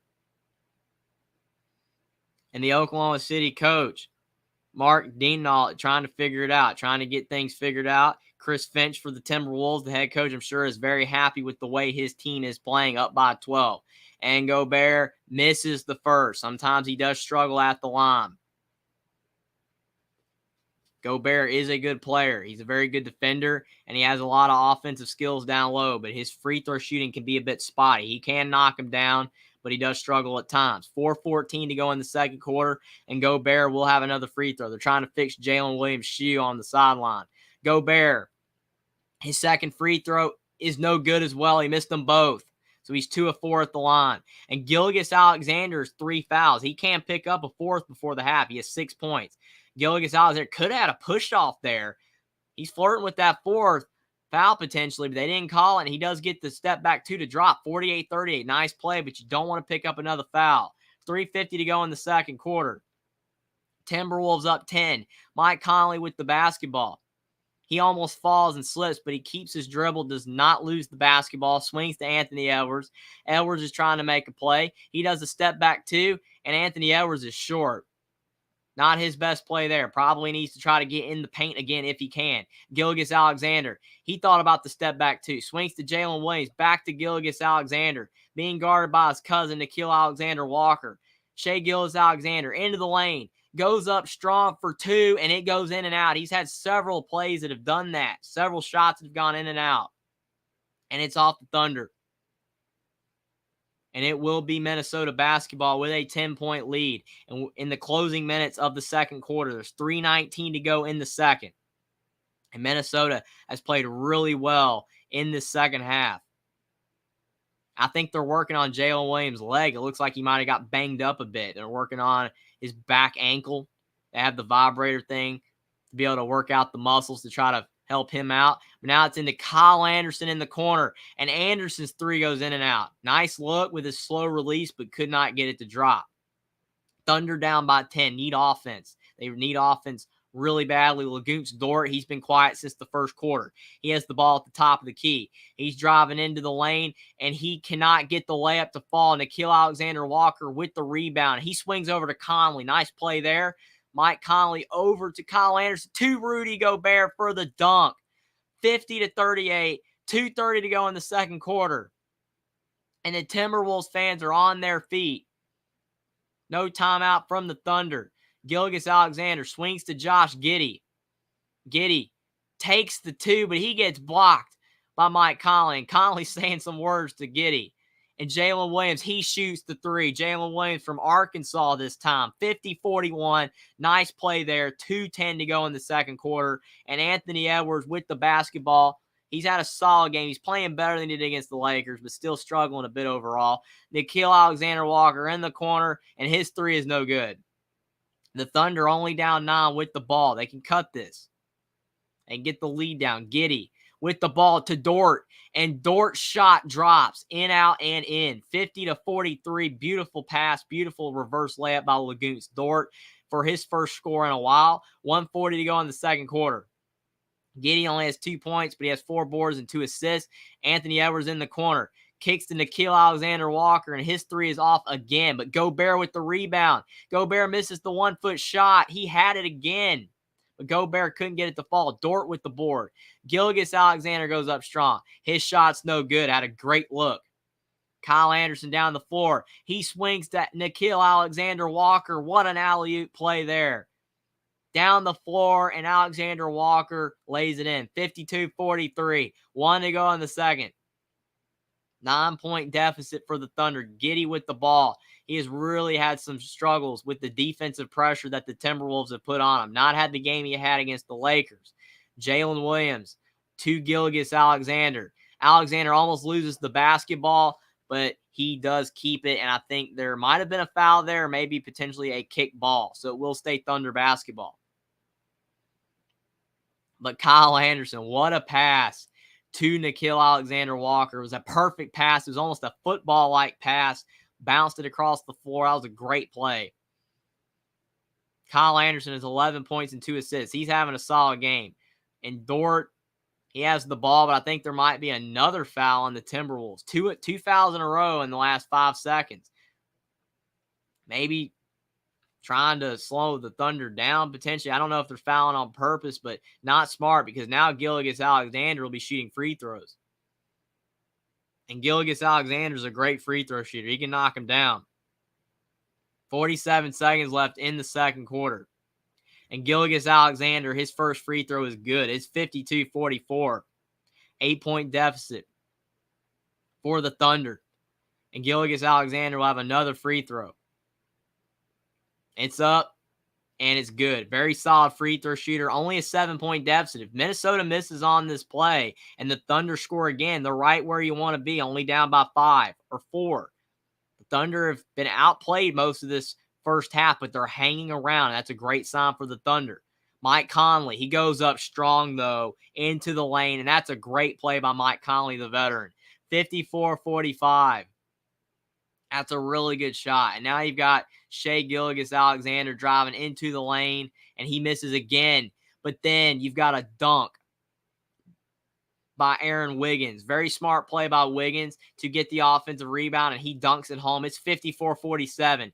20 seconds to go in the second quarter. The first half is almost over in this high-flying first half in the 2023 NBA playoff play-in game between the Thunder and Timberwolves. It's been a really good first half. Gobert with the ball back to Conley. Conley swings to Anthony Edwards. And Anthony Edwards for 3. Great pass by Conley to Edwards. 57-47. 5 seconds to go in the second quarter. And it's back up by 10 for the Timberwolves. Not good for the Thunder. Giddey with half second on the shot clock shoots it up, and it's no good. And the halftime score is Minnesota 57, Oklahoma City Thunder 47 at the half. Definitely some solid play by the Minnesota Timberwolves. But as we saw before, they had a really good first half against the Lakers, and then they blew the lead and fell behind and lost. You definitely do not want to blow the lead again if you're the Timberwolves. You got to do everything you possibly can to keep the lead. And if you can do that, then I think that overall, the Timberwolves have a great chance to win this game, but you don't want to blow the lead. It's been one of those things for the Timberwolves where they've blown a lot of leads in this NBA season. I think a lot of it's had to do with the fact they haven't been a healthy team. And granted, they didn't have Gobert in the first game. They do now. So I think that will help the Timberwolves from potentially blowing the game again overall. But you don't want to do that. When you have a reputation of doing it, it can sometimes get in your own head and you can blow leads. But the Timberwolves up by 10, 57-47.5. And if they play another good half, then they have a really good chance of moving on to the actual NBA playoffs. Zachary, I was at Football GM, guys. Bring the support. I really appreciate you for being here, Zachary. Thank you so much. It's been a great game so far, and you guys have made it a lot better. I really appreciate all you guys being here. 96 says, Mike, correct, any team that has an age 25 to age 33, LeBron James is better. LeBron James is still a really good player, but he was fantastic from 25 to 33. But I still think the Grizzlies are a bit better. James has agreed Memphis could go far in the West. Yeah, if they play like they have played for the majority of the season, then I think for sure the Memphis Grizzlies could go far. But they cannot overlook the Lakers, but if they play at a high level, they can definitely beat them. Zachary says Mike is indeed going crazy. I agree with that. Mike is definitely funny for sure, but I really appreciate Mike for being here. James says, yep, belligerent even. That's funny. Edwards said, James, they've had to give a lot of their depth up to get Rudy. Yeah, that's the biggest problem. And I agree with Edward 100%. I think they gave away too much. I still do. Rudy Gobert is a great player. And Rudy Gobert is one of the best defensive players in the NBA. He's a big body. And he's a great defender. And he has a lot of ability down low. But is he a player that's worth all of what the Timberwolves traded away to get him for? I don't think so. I think that he was not worth what they traded away. If they had have traded for Rudy Gobert and maybe given away a couple less picks or a player or two less, the trade might have been more worth it. But I think they gave away way too much to get him, in my personal opinion. James says it was such an L trade, honestly. I mean, I don't know if it was a complete loss, but I do think, to your point, again, with what they had to give away, I think it ends up being kind of a L trade, a loss, because they just gave away too much. But if they had done the trade right, it could have worked. 'Cause I think the Gobert Towns matchup actually works. I think it is a solid pairing because they're two totally different bigs. But I do think they gave away too much. So I do agree with you guys that potentially it was an L trade because they gave away way too much for Gobert.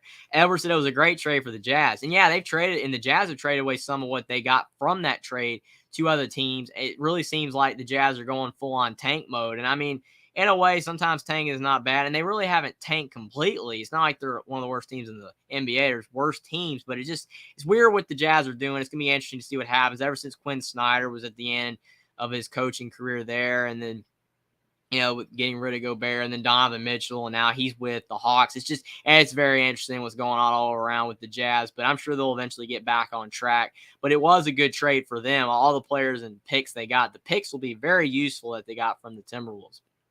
Again, Timberwolves should have traded a little less for Rudy Gobert. James said, yeah, they got a ton out of it, but for the Wolves, I mean, yeah, it's interesting back and forth. James said their offense isn't good enough for a championship. I agree with that. The Timberwolves do not have a good enough offense to win the whole thing.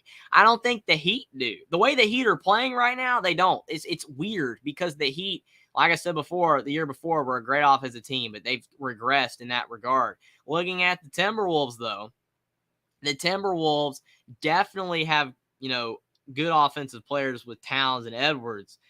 But outside of that, they don't have enough. And you look at Gobert, he's not the best offensive player in the world. I think you look at a team like the Suns. I think obviously they've got more offensive players with Ayton, Durant, and Booker, but I don't even know if they have enough. You have to have role players. Sometimes when you look at some of the best players of all time, like LeBron James or Michael Jordan, or some of these other players, Larry Bird, Bill Russell, you could go on and on. All these great players in NBA history. You had to have role players to win. You look at March Madness.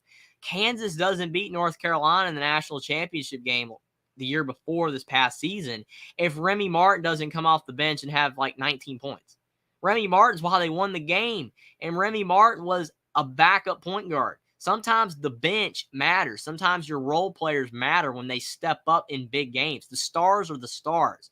And yes, they're going to have big games, and they're going to be the main reason you win and go all the way. But you just cannot win big games without role players. You can't win without the hustle player. You can't win without the corner three-point shooter that doesn't do much else, but he draws away a defender. Those guys are very important to a team, especially a team that's wanting to win it all. You have to have the star, but you got to have enough role players. And sometimes you look at these teams that want to get the studs. You want the stars, like the Suns getting Durant, like the Timberwolves bringing in Gobert. Some of these other teams that have made all these trades to get players, sometimes you give away too much, and then you're just left with a team that's not good enough. I think the Mavericks were worse because everyone's wanting to blame Irving, but Irving went and delivered. He put up 35 points in a lot of games. Luka Doncic did as well, but what do the Mavericks have left on their team? Not much.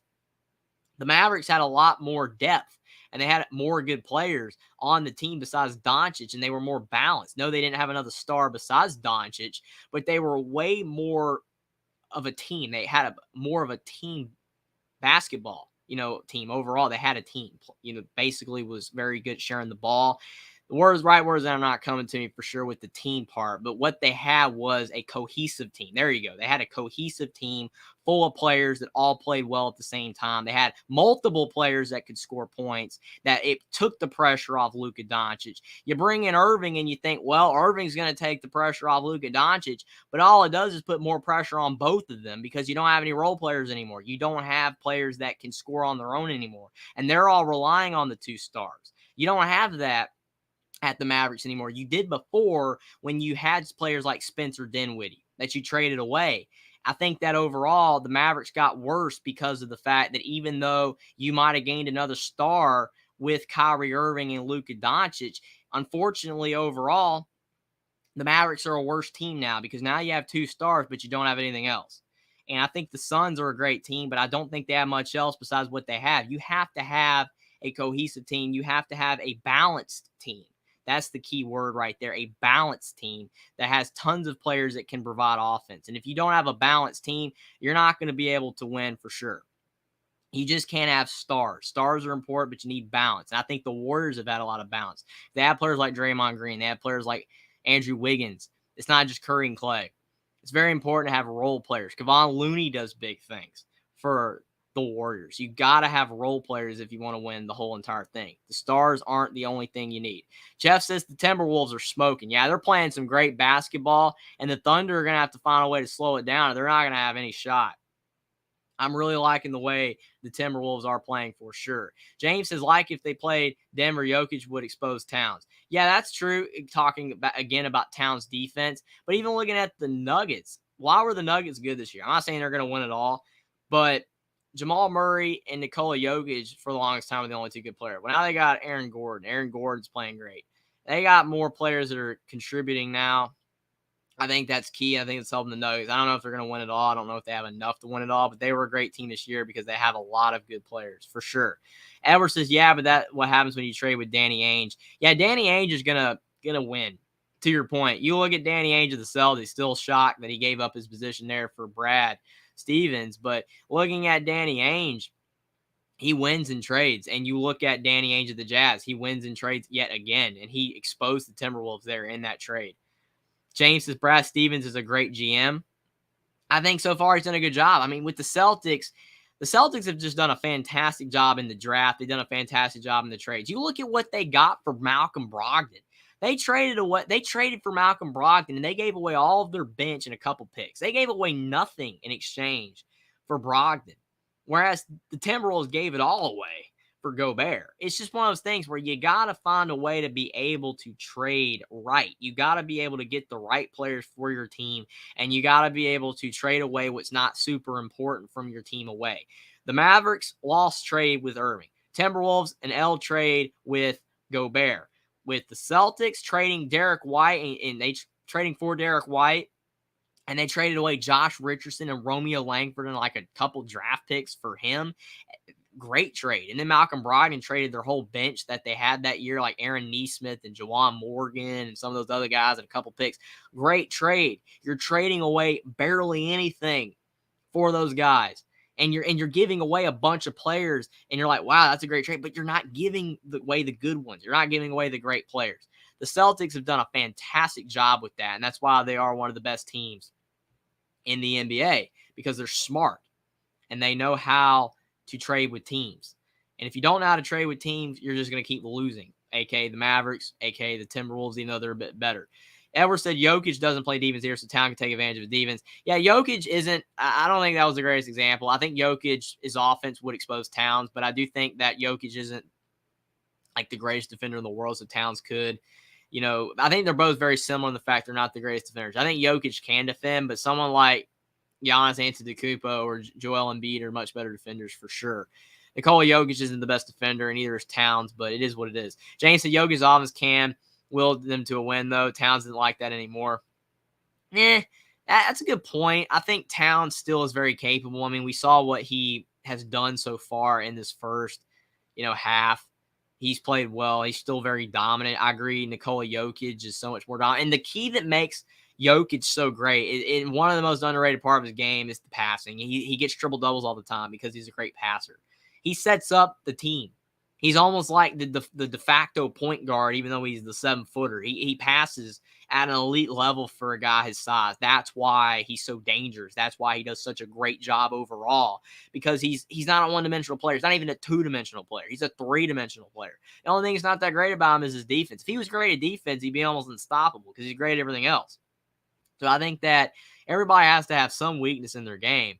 But yeah, Jokic's offense is great because he's just so good at a lot of stuff. Jeff says, what a dunk from a long time ago. Definitely, for sure. There's a lot of great dunks in that first half. 96 is offensively, often you have to carry Gobert.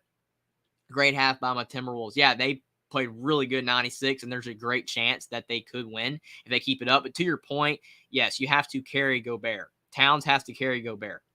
Towns can kind of carry himself, which is why they played so well against the Lakers. But Anthony Edwards, unfortunately, dropped the ball, I think maybe because of injury, who knows, but he definitely struggled. But you look at Gobert, he can't do it on his own.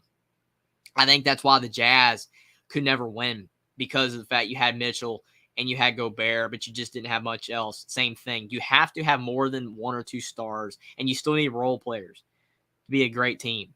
96 is Anthony Edwards finally got some three-pointer romance. Yeah, Anthony Edwards is kind of in a funk right now, but he has played better in this game, which is a great sign overall for the Timberwolves in this game, and maybe in the future if they can win this game in their next series. But Anthony Edwards is nowhere near playing the way he was earlier this season. He was playing much better earlier this season. But yeah, that was huge for him to finally be able to hit a three there. 96 XGoX says as well, James, yes, Jokic is great, but once Denver runs into a team on their level or better, they fold like clothes fresh out of the dryer. Now, that's a great one as well. That's a funny one. And that's why I'm skeptical of Denver, because of the fact they are a team that is very difficult to project all the way to the finals. Because, yeah, they had great success in the NBA this season. They were fantastic, and they're the number 1 seed in the West for a reason. They're not a bad team. They're great, but you just feel like something's still not there. Like they don't have another player that they need to have to win, or maybe they're just not as good on the defensive end. Something is missing. I think the Nuggets are great, and who knows? They could go all the way. But I do think they need a bit more before we can really be able to project, per se, the Denver Nuggets going all the way to the final. I just think they need a bit more. Dave Valensky says, if the Thunder start coming back in the next half, Minnesota should have a protest to rush the court again. I don't care what they're pro in Minnesota last year, 3 million people protest. Okay, that's funny right there. I think it was last year you had the one that glued herself to the court or something like that. That was nuts. I think overall, who knows? Maybe that would work. But hopefully, for your sake, Dave, we don't need anything like that. Minnesota can just win on their own. But for all the Thunder's fans in chat, hopefully the Thunder can win. I'm rooting for both of you. I like both teams. I'm hoping either team can get the win. It'll be very unfortunate that either team loses for sure.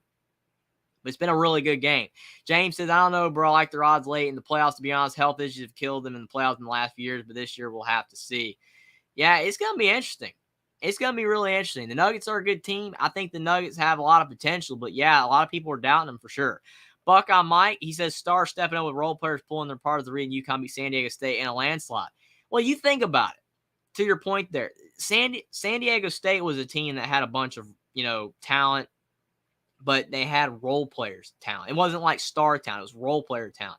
You can still be talented as a role player. I think San Diego State won a lot of games because they had a lot of guys that could score, which made them dangerous. Florida Atlantic had the exact same thing going on. They had a lot of players that could score up and down their bench, even on their bench. They could just score. They had a lot of really good players. But I think overall, looking at UConn, they had one star, and that was Adama Sanogo. Even Jordan Hawkins, great player, but didn't even play great most of the tournament. But Alex Caravan, Naheem Aline, Joey Calcaterra, all these guys, so good. And that's what made them dangerous because they had so many good role players, along with the star or two, to your point. Great point, Mike. And Oklahoma City to start the third quarter with a 3, 57-50, and now Nickeil Alexander-Walker on the other end. It's 59-50. Minnesota over Oklahoma City. The offense is already humming early to start the third. Shai Gilgeous-Alexander driving in the lane. Goes up strong, and his 2 is no good. Really good shot. Still, Gilgeous-Alexander has so many shots that have gone in and out. Good look, but he could not get it to drop. 11 to go in the third. 59-50. Anthony Edwards with the ball. 2 Towns. Towns for 3, and Towns knocks it down. Towns is such a good shooter. 62-50. 10:50 to go in the third. Jalen Williams with the ball. Towns is 18 points, 7 to 10 from the field, 1 to 2 from 3. Jalen Williams, he kicks over in the corner. 2 Lagoons, Dort for 3. Big for the Thunder, 62-53, 10:30 to go in the third.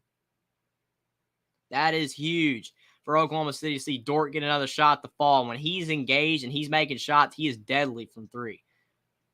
But he's got to be engaged. And then Mike Conley on the other end, the veteran move, drawing the foul on Josh Giddey. That is such a smart play. Mike Conley is a very smart basketball player, and he'll have 3 free throws. 96 is Jane, I think, coming out of the West is either the Suns with their top-heavy talent or the Grizzlies, depending on how focused Moran is. I like your predictions there. I think the Suns have so much talent at the top 4. I think they could go all the way. They're definitely going to have to take advantage of having Durant. And if Morant is focused, then the Grizzlies will be a great team. Memphis is a really good team. But it's 62-53. Jalen Williams is 14 points. He's had a great game for the Thunder, but Mike Conley at the line, and he knocks down the first. He's a really good free throw shooter. He was clutch against the Lakers in that loss, hitting all those free throws to tie that game up to go to OT. But Conley, he'll have 3 free throws here. He bid Shai Gilgeous-Alexander for that foul there. That was smart. Oh, they only called it on the floor. They only gave him 2 free throws. Interesting. I thought he had potentially the 3 there, but 64-53, and Gilgeous-Alexander has 4 fouls now, which is bad news for the Thunder. And they don't take him off the floor because they need him out there, but he has 4 fouls. He needs to be careful. Gilgeous-Alexander with the ball, kicks to Giddey. 4-3, and Giddey's off. Giddey's had an off game. I think he still only has 2 points. He might have 4. He might have scored again, but I think he only has 2 points. Definitely struggling from the field. Anthony Edwards with the ball. To Towns. Towns fakes the 3. Towns with the floater. To Gobert. Gobert misses, and Gobert gets the ball back, and he dunks it home. Gobert. That's a big dunk there, but a really good play by Towns. And now for the Thunder, the worst thing you could see, Gilgeous-Alexander's on the ground, and hopefully he's okay. He's holding his nose. Maybe he got hit in the head. Hopefully he's all right. Gobert went up. Oh, Gobert went down. It was incidental contact, but his elbow hit Gilgeous-Alexander hard in the head. Hopefully he's okay. That's awful. That is awful. I really hope he's all right.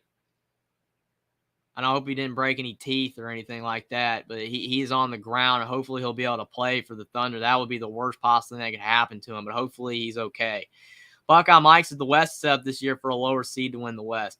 It's possible. I mean, really, for sure, you're hoping the Lakers get the job done. And I think that they could obviously be in the 7th seed. But the top seeds are still really good, the Nuggets and the Grizzlies. But I do see the potential for them to go down. The Suns obviously are a bit of a lower seed. It's going to be interesting. 96 says to Buckeye Mike, both championship game are letdowns. I wanted Iowa to beat LSU, and in the men's game, I just wanted a tight game down the wire. I got neither. That's funny.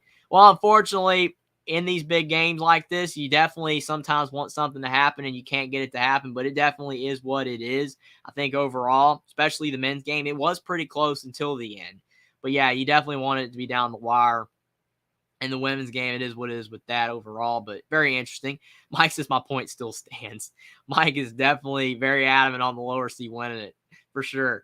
James says 96. The Suns only beat Denver by 4 with their full roster from Denver, had none of their players. Yeah, to that point, that's suggesting that Denver's good, that the Nuggets are really capable of, winning some big games. A lot of people are doubting Denver. I think Denver's a good team. I don't know if they have enough to potentially, go all the way. I'm still skeptical of it myself, and I completely agree with y'all's skepticism. But I do think overall that Denver is better than people think, but we'll see. You never know. We'll have to see. James says Brogdon was a huge pickup. Yeah, for the Celtics, Brogdon was really good. And the way they got him, again, with barely giving anything away, was so huge. Dave Valensky says everything for Herschel Walker is the king of worst trades ever in any sport. That's funny right there. Buckeye Mike says, Dave, actually, I think it goes to Mike Digger with the Saints trading every pick to move up and draft Ricky Williams #1 when he ended up complete bust, king of worst trades ever. I think overall it's so tough when you're drafting players, though, because you don't know how good they're going to be. Sometimes you draft a player thinking they're going to be great, and then they don't. I mean, still people are talking about Zion versus Morant. Obviously, Zion's not a bust. He's a great player when he's in, but he's always out hurt. But it's so tough to talk, to know whether a player's going to be a bust and talk about with trades and everything. But to your point, Ricky Williams, #1, he did not do good. So I agree. Jeff says, don't forget my dig and trade one for Ricky Williams, just playing up messed up. Yeah, Jeff remembers that one. Ricky Williams, that was not a good trade. But you didn't know he was going to be bad. But you can't trade away that much for the first overall pick. At least the Panthers didn't give it all away for the #1 pick. They gave away DJ Moore, which I don't like. They only traded some picks. It wasn't the worst in the world. Jeff says Towns for 3. Yeah, Towns is a great shooter. And 96 with a funny one. Towns is pure. That's a good one right there. That's funny. That is funny. Buckeye Mike says, great call on the game tonight, bro. Thank you so much, Buckeye Mike. Thanks for being here. Really appreciate the support. Appreciate all you guys being here. You guys are making this a great stream. But Shai Gilgeous-Alexander with a towel holding it to his head. And it looks like he will be out for a little bit. That's tough. 96 says to Joe, I can always dig up some witty game lines, laughing out loud. Yeah, it's always nice to have some humor. Jokes always make stuff a lot more fun for sure. Lagoon's Dort for three. His three is no good. And Gobert doing what he does best, getting the rebound. And Minnesota's still up 13. And now you don't have Shai Gilgeous-Alexander for the Thunder. The Thunder are in a heap of trouble. Conley to Gobert. Gobert down low, and he's fouled. And right now, the Thunder just cannot slow down Gobert down low on either end of the floor. But yeah, when Gobert went down, his elbow got Gilgeous-Alexander really hard. And I hate that for him. Dave Valencia, the pendulum has shifted. The East is the better conference than the West. Yeah, the West for the longest time was much better. Yeah, I agree. The East with the Bucks and the Celtics, from top to bottom, I think the East is better. The West is still really good. I just don't think they have as many elite teams like the East does, but the West does have a lot of really solid teams. So it's interesting. I think both the East and the West are good. But to your point, I think the best teams are in the East at the top. But I think the West does have a lot of solid teams. But Gobert, he hits the first. So he's now 3 of 5 at the line. And his second free throw is up and in. So he's shooting 4-6 at the line. Not too bad for Gobert. 68-53. 9-10 to go in the third. And you've got Lagoon's Dort over to Jalen Williams. Now to Josh Giddey, who has been really cold in this game. He only has 2 points, I think, and he finally scores. And he's going to have to step up his offensive game as long as Shai Gilgeous-Alexander is not on the floor. Hopefully, he can return. Mike Conley almost loses the basketball, but he keeps. Gets it to Nickeil Alexander-Walker. Over to Towns. And Anthony Edwards, his three is offline. Almost got it to drop, and it's off the T-Wolves. So Thunder basketball. Hanging around down by 13, and they need offense now. They're in a lot of trouble, but still not that bad. Only down 13, 8:40 to go in the third. The bigger issue is not having Gilgeous-Alexander on the floor. That's the bigger problem. Giddey with the ball swings to Dort, and Dort gets blocked from behind, and it's off the Timberwolves. So stay Thunder ball. But they're really struggling to get in the paint with Towns and Gobert. And then the offensive end, the threes aren't really falling. So I just think, and there you go, right? To say the threes aren't falling. Dort hits another three. That's what they have to have, 68-58. But the Thunder just aren't getting enough on offense. And then they're really struggling to stop Gobert and Towns in the offensive end. And the Timberwolves are hitting enough threes with their other players to keep them honest. So overall, it's just the Timberwolves have everything rolling right now. And Conley does miss a three. So now the Thunder down 10 with the ball. This is huge. Maybe I think I see Shai Gilgeous-Alexander might be coming back into the game potentially. If he is, that is huge. Jalen Williams over to Isaiah Joe. To Josh Giddey, who just scored a big two a couple of possessions ago. He swings over to Jalen Williams. And Jalen Williams' three goes in and out. That was there, but he could not get it to drop. So it's 68-58. Anthony Edwards to Gobert. And Gobert, they call an offensive foul on him.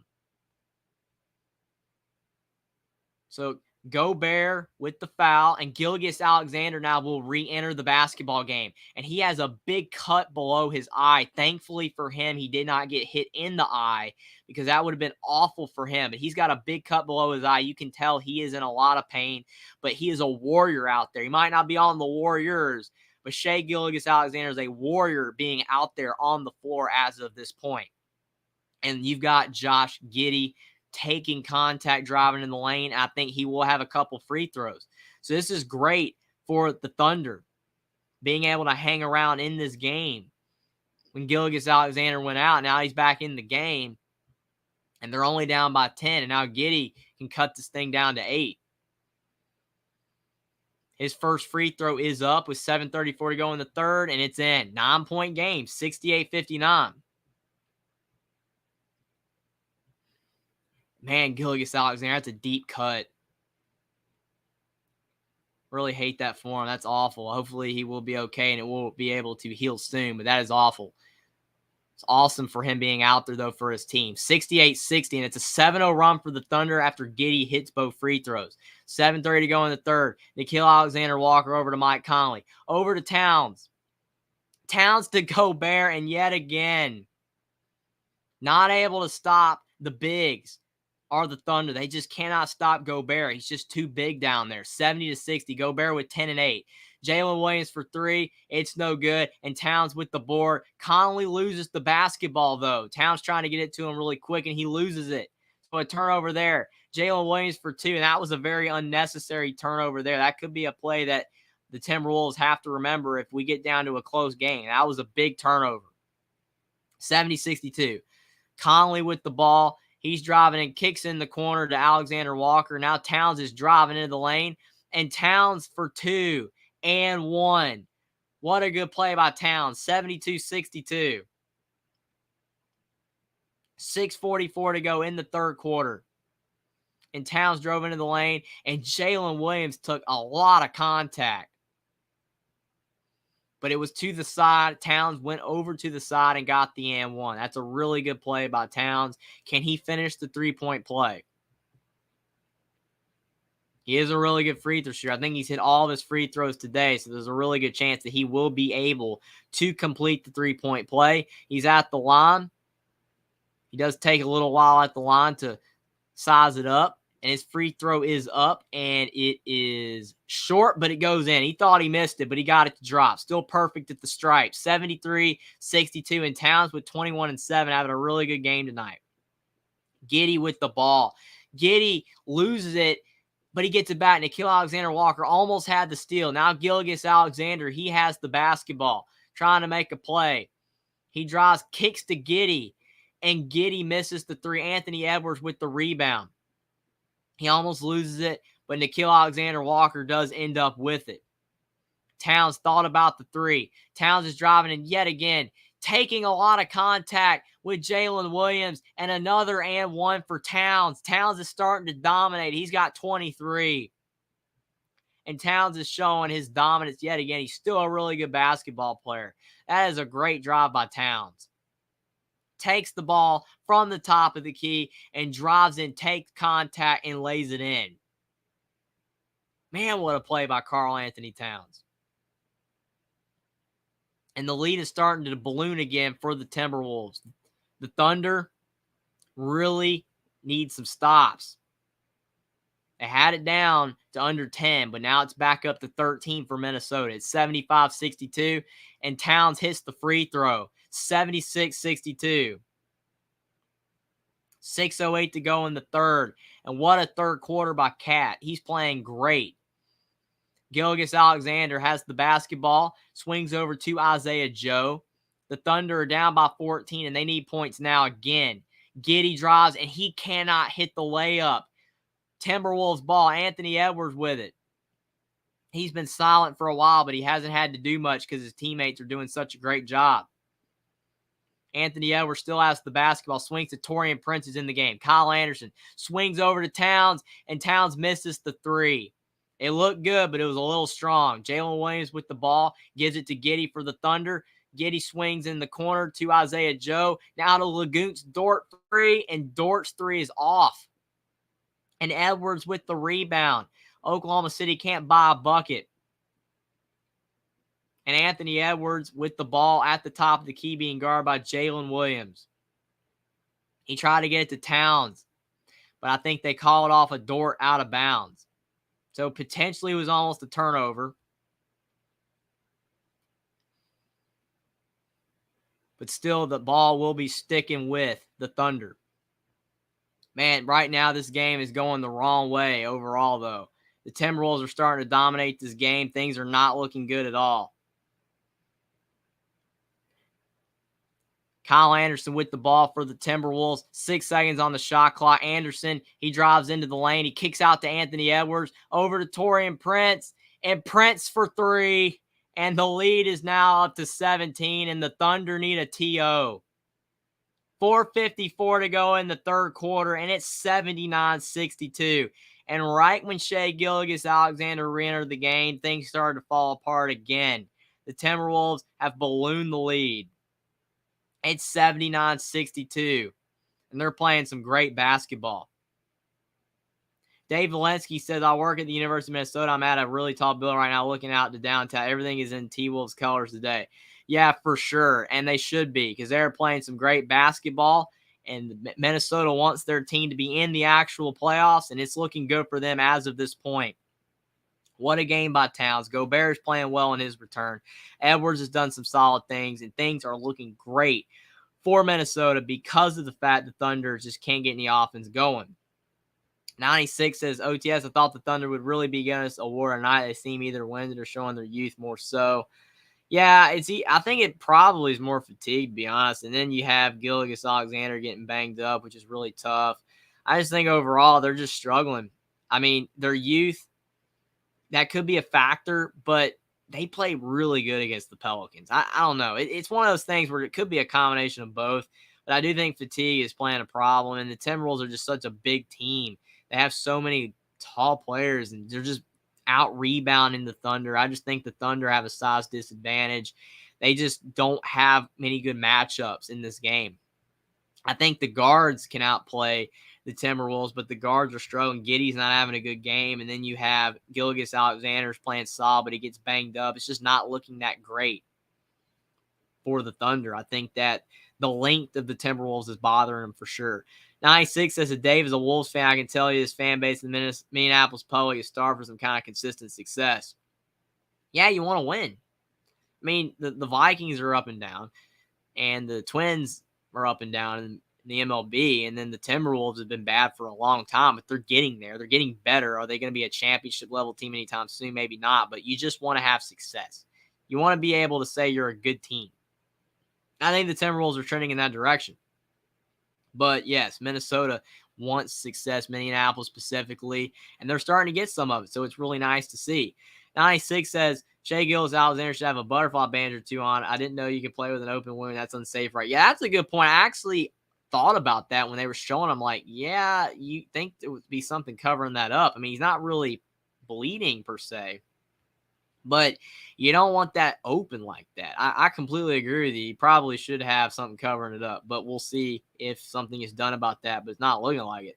The Ohio State for the win says, Karl-Anthony Towns playing so well. He's so good when healthy.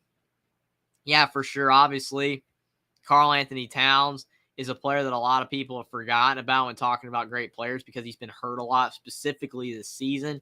And I think that, with the Timberwolves being so up and down, and specifically with it being because of the fact Towns has been out, I think it makes Towns, name be kind of not thought of as highly. But Towns is a good player. And he's showing when he is playing well at his best how good he can be. A 6'10", 250-pound forward that can drive, shoot, and do all the things that he does. He's still a really good player when he's healthy. He's having a good game tonight. He's doing a lot of good things. And Jeff says Towns is on fire. And you're right, 100%. And he's why the Timberwolves are winning. He's exactly why. Because Anthony Edwards carried them for the majority of the season. They wouldn't be in the playoffs without Edwards. But Towns is now doing a great job. And Gilgeous-Alexander on the other end, he finally gets a bucket to fall since he came out of the game.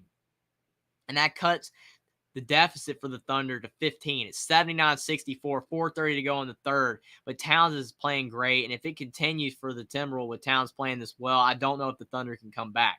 But still, plenty of time. Towns gets the ball again. And then he kicks over to Nickeil Alexander-Walker, over to Taurean Prince, over to Anderson, to Edwards. They're passing the ball really well. Edwards is driving in the lane. He takes a step back too, and Edwards is offline. No good. Thunder ball. Shai Gilgeous-Alexander, he has the basketball. He just laid it up and in on the last possession. He's driving in yet again. He takes the two. It's short, but he gets the ball back. And Gilgeous-Alexander goes up, and he's fouled. So probably a smart play for the Thunder. Get to the stripe. And he is still definitely in some pain. He's definitely blinking a lot and a lot of pain. It's frustrating for him, and he got hurt. It's awful, but at least he is still on the floor doing everything he can for his team, which is a good thing to see. He's doing everything he possibly can to get the Thunder to win, which is very commendable. But his team's down by 15, but he hits the free throw, so it's down to 14, 79-65. I think he's got two cuts. Yeah, he's got two cuts. I see what you're talking about with the two. He's got one above his eye as well. Yeah, I was looking more at the one below his eye, but man, that is so bad. Man, that hurts. 79-66, he hits them both. But OKC is going to have to start getting some stops because they can keep scoring all day long, but it's not going to matter if they can't slow down Minnesota. Minnesota's on a roll right now. Anthony Edwards. He has the basketball. He's been struggling the last couple of possessions, but he kicks in to kill Alexander Walker.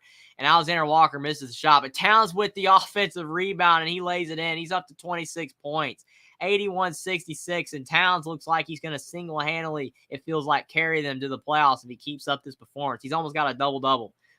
Jalen Williams over to Isaiah Joe. And Joe with the layup. Good play by Isaiah Joe. 81-68. 3:20 to go in the third. But man, Minnesota's playing really well. Kyle Anderson with the basketball. Isaiah Joe now is 5 for the Thunder, but he kicks to Taurean Prince. But a great block by Gilgeous-Alexander. He's playing some defense. 3 to go in the third. He's driving into the lane out of control. He goes up strong, and there is a foul. He drew the foul on Taurean Prince. So it looks like Shai Gilgeous-Alexander will have a couple free throws. Look at Towns down low, battling on Lagune's Dort, and he gets that offensive rebound and put back. That is just such a good play by Towns. Yeah, he's got the size advantage for sure, but that's just really good positioning. And Gilgeous-Alexander starting to heat up a bit, partly due to the line, but he hits another free throw. It's 81-69. It's getting down to 12. It's getting a little bit closer. They were down by more. They're showing Towns. He had 15 points in the first half, 11 in the third quarter.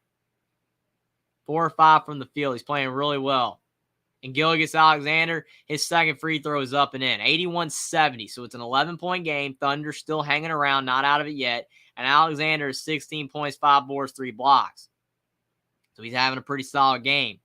Still a lot of time left. Taurean Prince with the basketball. Swings over to Anthony Edwards. Edwards swings to Nickeil Alexander-Walker to Taurean Prince. Prince to Edwards for 3. And Edwards hits a 3. That's huge for his confidence. 84-70. The lead's back up to 14. Big shot by Anthony Edwards. He has 14 points. He's 2 of 5 from the three-point line. 6 of 14 from the field. Not the most efficient, but that's a big shot nonetheless. Shai Gilgeous-Alexander goes up strong again, and yet another foul on Minnesota. Gilgeous-Alexander is really doing everything he can to get to the foul line. He's driving so hard to the basket. He went to his right, and I think he got the foul on Taurean Prince. Taurean Prince does not think he fouled. But definitely looks like he might have got him, with the arm there. If he hadn't got him with the arm, it would have been clean. But now Gilgeous-Alexander will have a couple free throws, which is a really good sign for the Thunder because they need points. And Alexander hits the first. He's perfect from the line in this game, 84-71. 2:33 to go in the third quarter. So there's still plenty of time, but definitely the Timberwolves are in control. But the Timberwolves are going to have to show that they can win a fourth quarter. They struggled in the fourth quarter against the Lakers in a lot of games this season. Can they play good in the fourth quarter and put away the Thunder? But Gilgeous-Alexander, he's 10 of 10 at the line, 4 of 15 from the field. So most of his points are from the line. He's got 18. Edwards drives in. He loses it, though. Gilgeous-Alexander to Isaiah Joe for the slam dunk. What a dunk by Isaiah Joe, and it's down to 10. 84-74, and right on cue, the Timberwolves take a timeout. They don't like what's happening right there. You don't want to let the Thunder back in the game, but what a dunk by Isaiah Joe.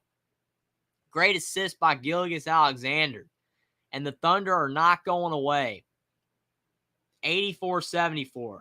96 says, who's going to run this Towns tonight? Yeah, Towns is on fire, but the Thunder, though, look like potentially they might have been on their way out of the game, but they're hanging around. That's a great sign for Thunder fans.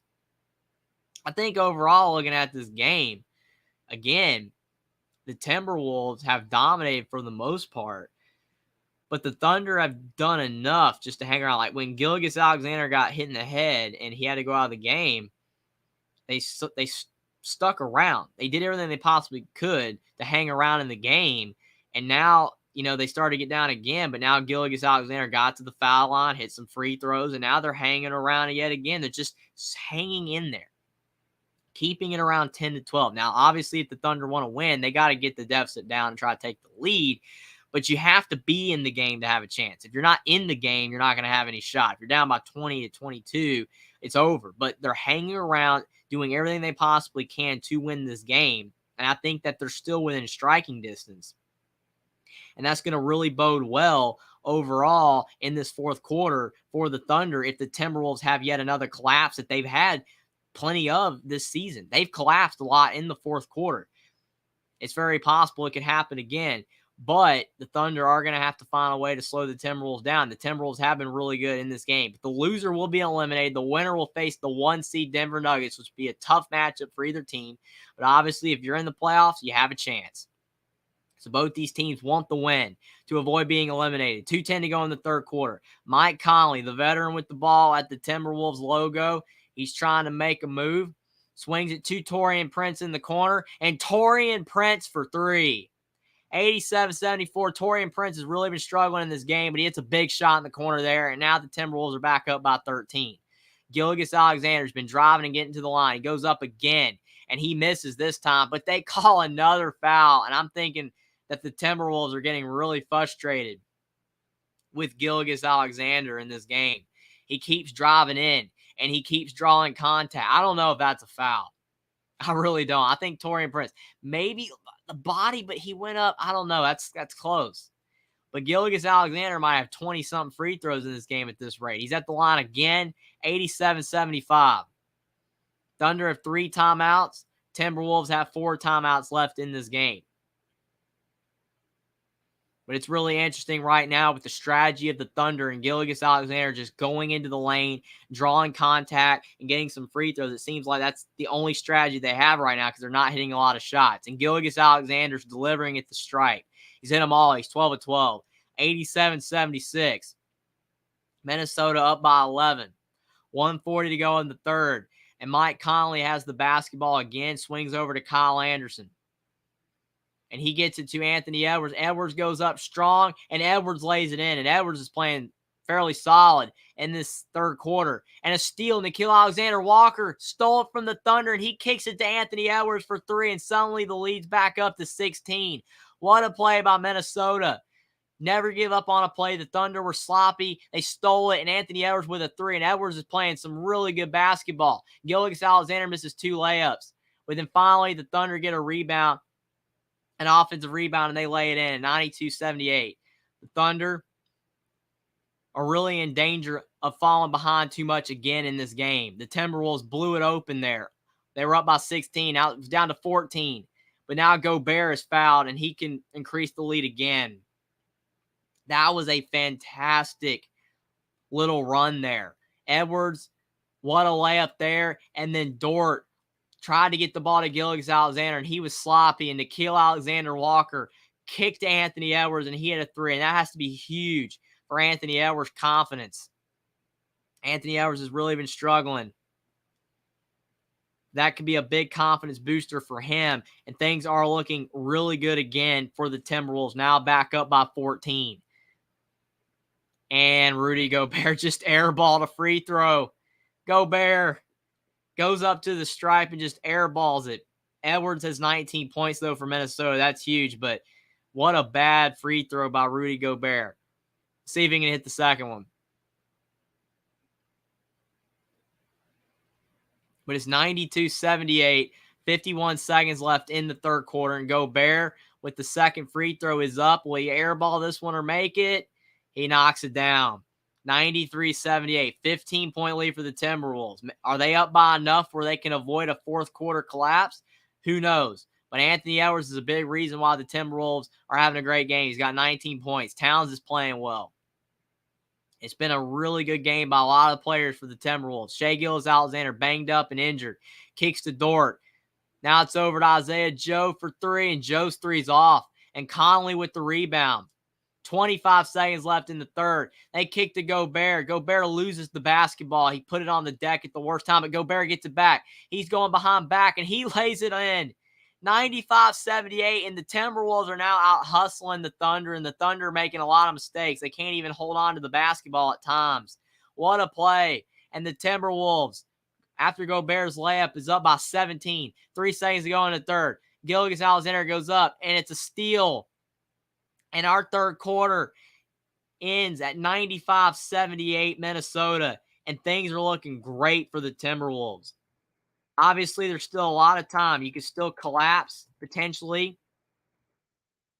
in the fourth quarter and blow the lead. But I do think that the Timberwolves are up by enough points where they're in really good shape right now of not blowing the lead. This is a good sign for the Timberwolves. And right now they're playing some fantastic basketball, and they're up by 17 points, 95-78. They're playing some great basketball. The Ohio State is one of my friends growing up used to work for the Timberwolves. He now works for the Bucks. He works in sales strategy. That's pretty cool. That's pretty cool for sure. Get to see some behind the scenes stuff. Dave Valencia is looking good from here. Yeah, it's looking really good. I don't know. The Thunder, I just think maybe a little bit of fatigue. They are a young team. Maybe the stage is getting to them a lot. I don't know. But I think the Timberwolves are just playing a fantastic game. They don't want to be eliminated. You can tell. And they have a good team. And now with Gobert back, they have both centers in there. They have Towns. They have Gobert. And it makes it so much tougher to stop them both because Towns is more on the perimeter, Gobert inside. I just think that if they have both of them against the Lakers, there's a good chance they beat the Lakers. Lakers play well. Credit to the Lakers. But the Timberwolves are playing some great basketball. Some really good basketball. The Ohio State's the best Wolves team I can remember is 2004 when the Wolves were the 1 seed in the West and made the Western Conference Final before losing to the Lakers in 6. That 2014 Wolves team was very, very good. Yeah, they were good back then. But for sure, they're going to have to find a way if they win this game to play at a high level if they want to have any chance against the Denver Nuggets. But yeah, they were really good back in 04. 96 says, I'm probably going to catch AG double hockey stick for this, but I've been saying for 2 weeks now, the Wolves can upset the Nuggets in the first round if we get them. Laughing out loud. I like the censorship. Definitely the hockey stick for sure. Insinuates what you're saying there, but I really, think that your comment has validity to it, 96. I think that if you talk about, the Wolves, when they're playing at their highest level, they could maybe beat the Nuggets, but I still think that they would have had to have a healthy team. You talk about Naz Reid, you talk about Jay McDaniels. If they have both of them, I could maybe see it. I'm not saying it's completely impossible, but I still think that the Nuggets are going to be too much. It's going to be really interesting. Jeff says, wow, the T-Wolves are killing it. You are right. The Timberwolves have just blown this thing open. I mean, it's one of those things where if the Thunder could have kept this around 5 to maybe 10 most of the game, I think they would have had a great chance, but they've let it get blown open now. Now they're down by the deficit where you don't want to be. They're down by 17. That's not a good sign for their chances in any way, shape, or form. The Ohio State says, I don't think Timberwolves are blowing the lead tonight. They're too poised and look too good, and we'll get the AC to face the Nuggets. I agree with you. It's just that the precedent's been that they have done it so often that you still see that there's a chance that they could, fall apart again because they've done it so many times. But I do agree with you. They're about at that point where the lead's so much that you don't think they will blow it. I don't think that they will either, but you never know. The Thunder can get hot in a hurry, but yes, the Timberwolves are up by a lot and they're playing great. And Rudy Gobert and Towns have been awesome, and so is Anthony Edwards now in the third. The Ohio State says, I think the Timberwolves could challenge the Nuggets, but I think the Nuggets will still end up winning that series. I agree with that. I think you look at the Timberwolves, they could maybe get it to 6, but then the Nuggets will probably end up winning at the end of the day. The Timberwolves have talent, and they're playing really well right now, but I do think the Nuggets will be too much. 95-78, 11:50 to go in the fourth. Towns with 26 points.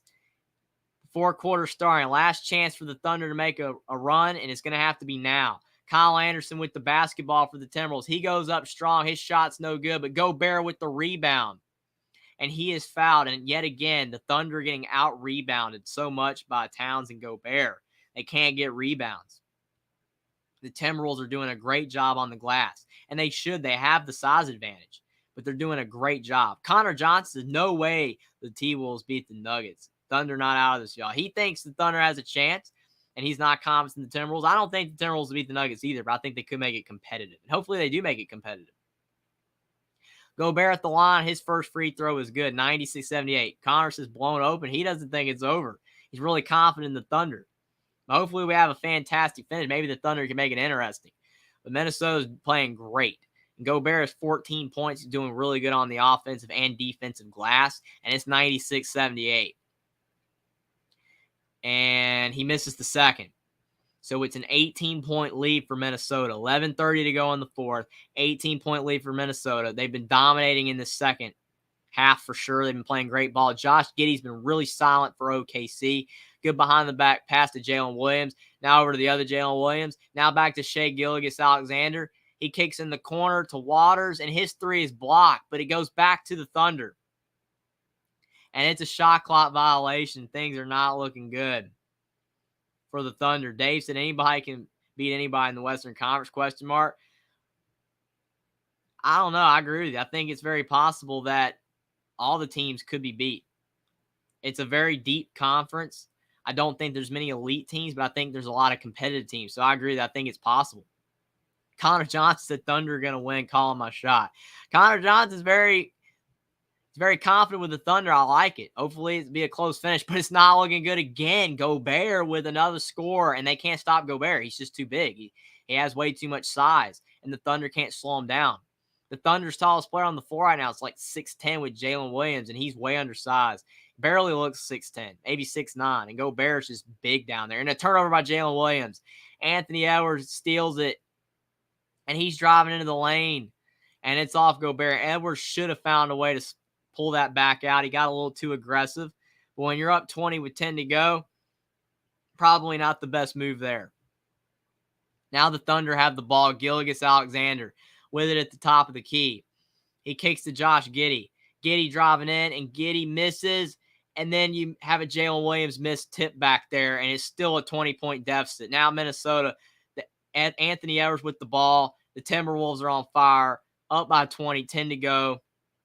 And even though Connor Johnson thinks the Thunder will win, the dream of the Thunder winning is starting to be slim. There's a turnover by the Timberwolves, but it just does not look good for their chances overall. The Ohio State's Thunder have had a very good season regardless of the game. Thunder rebuild has gone really well, and they've made amazing strides this season. 100%. And if you don't win, like you said, for the Thunder, they've improved a lot, and they have a great future if they can draft some really good players, potentially have a lot of draft picks, maybe get a veteran or two. Things are looking up for the Thunder. They have a really talented team. They can get Chet Holmgren back as well. There is a lot of potential for the Thunder, so I agree with you. Regardless of the result, they've had a great season. Very proud of the Thunder. They're down by 20. Still enough time maybe for them to come back. Nice play to Shai Gilgeous-Alexander, 98-80. Yes, in the NBA, you can score a lot quicker. So maybe it's not over yet, but they are definitely running out of time. The Ohio State's Connor Johnson. I don't see the Thunder winning. Timberwolves have this in the bag. So definitely Connor Johnson holding out hope, the last one for the Thunder. But I would have to agree the Timberwolves are looking really good, and they are slowing this thing down. Kyle Anderson with the ball. And the Timberwolves almost lose the ball. Thunder are hustling. But it will remain Timberwolves ball. Jada's here. Thanks for being here. He says, hi, guys. He said the Raptors got destroyed the other night. 18 missed free throws. Yeah, and why they missed the free throws, a lot of people believe it's DeMar DeRozan's daughter. Unbelievable there. But thanks for being here, Jada. We got a really good game here, even though it's not super close, and it's looking like the Timberwolves are kind of going to run away with it. Still been a really solid game. It's been a great play-in tournament, and tomorrow is the start of the playoffs, the full playoffs. Gobert with the ball to Nickeil Alexander-Walker, and he holds his follow-through, and he knocks it down. 101-80, 9:20 to go in the fourth. 21-point lead for Minnesota, the largest lead of the game, and the Thunder are in a lot of trouble. They're in hot water. Waters has the ball for three, and he can't cool the waters down for the Timberwolves because he misses a three, and it's still 101-80. Conley to Gobert, and I think there's another foul on the Thunder. Jeff said the Thunder's running out of time. I would say so for sure. The Ohio State and the Raptors missed 18 free because of DeMar DeRozan's daughter. DR perfectly timed screaming. They shot free. Those screens fed them so much. It was why the Bulls won the game. A lot of people believe that. I think it definitely played a part, even though Pascal Siakam said that it had nothing to do with it, but it's incredible. And obviously the Bulls did not have her on the sidelines again, so they did not beat the Heat. The Heat were able to get the win. That was a really good game earlier. In this game, it was been really solid, but the Thunder have kind of fallen apart. Josh says raining on the Thunder. Oh, you're welcome, man. I really appreciate you being here. He said, who's your pick? If you're talking about like to win the whole thing, I think that potentially the Celtics could win the whole thing, but it's gonna be very interesting for sure. I think a lot of teams have a chance to win it all this year in the NBA. A lot of good teams. 96 says it's unbeatable. Yeah, it's been a three fest for Minnesota. It's been a lot of big shots, and you've got Gobert now hitting free throws because they're up by a lot. And now Connor Johnson's done with the Thunder. He says, never mind, I thought Rudy was suspended. He was suspended in the last game, but he's back now. It's only a one-game suspension, and he's been dominating down low. Dort down low, and a block by Towns from behind, 103 to 80. And it's going from bad to worse for OKC. Conley for three. Oh, yeah. 106 to 80. Unbelievable. It has gone from bad to worse to ugly for the Thunder. Jalen Williams in the corner, and he can't get the three to drop. Towns with the board, and we might be seeing the backup soon for the Timberwolves as much as they've blown this thing open. 106 to 80. Conley fakes the three to Gobert. Gobert on the block, and there's a foul. V Ohio State says, yeah, this is over. Giannis is right on. Connor Johnson liked the beam. Go Kings. Was Jeffrey even alive when the Kings last made the playoffs? If my memory is correct, the Kings made the playoff in 2006 the last time, and I was born in 2004. So, yes, they were in the playoffs when I was alive. I was 2. But to your point, Connor, it's been a long time. So it's great for Kings fans that they're back. And Gobert misses the first, but I don't think it's going to matter the way this game is going. 8:17 to go in the fourth. Conley with 14 points. He's been really efficient. 4 or 5 from the field, 2 or 3 from 3, 4 or 4 at the line. He's been really solid. And overall, the Timberwolves have just been by far the superior team. And if they had to have Gobert against the Lakers, easily could have won that game. Gobert in the second. But it's going to be really interesting to see what happens in the NBA playoffs. But it definitely looks like this game is in hand. The Timberwolves at 107 to 80. And almost another good play by the Timberwolves, but there's a turnover. Oklahoma City steals it from them, but now it's down the floor yet again. And now you've got Towns to Gobert with the big slam, 109-80. 7:52 to go in the fourth, and the Thunder need a timeout to stop the bleeding. Unbelievable. 109 to 80. Josh is a great call. Thank you. I appreciate the compliment so much. 96 is OKC looking like an expansion. Yeah, they used to be the Seattle Supersonics. Now they're the Thunder. They've been the Thunder for 16 years. But, yeah, it's not looking good for them at all. This is kind of humiliating in a way. You don't want to lose like this. You lose in a competitive game everyone respects. And, yeah, regardless of the result, the Thunder still had a great season. But this is a bad performance. It's showing all the flaws the Thunder have with their poor defense. Now their offense is just falling asleep. The Ohio State said this is getting way out of hand. Connor Johnson, the last playoff game they won was 2004, I think. I just looked it up, and it was 2006, like I said. I remembered. So they made the playoffs in 06. So it wasn't a long time ago, but it's crazy. And then the fact that the Kings are a 3 seed and the West is insane. They went from not making the playoffs to a 3 seed. Shows you can improve. So maybe the Thunder can get better, but the Thunder do need some work. The Pelicans probably should have won that game. The Thunder played so well, but their offense is falling asleep. Connor Johnson is Kevin Huerter's Jeffrey's older brother. Well, I mean, I don't know. Maybe I look kind of like Kevin Huerter, I guess, in a way, but definitely not related to him, but he's a good basketball player. 96 Esco X said the house is rocking. Yeah, that is an understatement, 96. It is definitely going to be a fantastic night for Timberwolves fans. They are going to be happy all night long, and they're going to be in the playoffs. Playing against the Nuggets, and it's going to be an uphill climb, but a lot of people think there is a chance overall for, the Timberwolves to beat the Nuggets. A lot of people are saying that the Timberwolves could beat the Nuggets. I don't know if that's going to happen. It could if they play really well. I think that it's more unlikely than not, but it's going to be very interesting to see what happens for sure. I think that they could beat the Nuggets, but it will be an uphill climb. The Ohio State's Kings lost in the first round. The Spurs 4-2 in the first round of 06. The last playoff series the Kings won was in 04. Yeah, they won a series in 04, but yeah, they haven't won it, or haven't been to the playoffs since 06 and haven't won a series since 04. So it's been a long time. Dave Valensky said, no, it was 2003, the year that Minnesota went to the Western Conference Champions and lost to the Lakers. 96 is if Zion would have played Pelicans, would have beat the Thunder. Big soft Z. Yeah, unfortunately, Zion did not play. It's really unfortunate. The Ohio State said it was 2004, Dave Valensky. So they're going back and forth there. Josh says, did you like to turn on the college finals? Yeah, it was pretty good. Connor Johnson says, that's what I meant, Ohio State. So it's going back and forth. Dave says 0-3. Ohio State said 0-3. Spurs beat the Mavs in the Western Conference Final. Dave. Yeah, I love the banter back and forth. It's always funny when people are trying to remember stuff that happened a long time ago. 96 said, who could come back quicker in the posting, Nas or Jay for the Timberwolves? Probably Nas Reed, because Jay McDaniels broke his wrist because he punched the wall.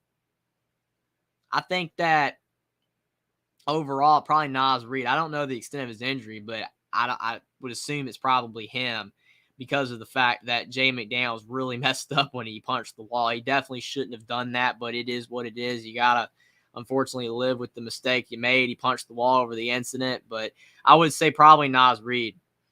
Ohio State says, I remember that series vividly in middle school. So he's got it in his head in the memory bank. That's really awesome, man. But the Timberwolves are dominating the Thunder in every way, shape, or form. Not much else the Thunder can do unless they can somehow go on a huge run and literally the Timberwolves can't score again. So it's definitely going to have to be a big run by the Thunder really soon. And a nice start to the run there. You got Jalen Williams with a 3, but I don't think the Timberwolves can really score again.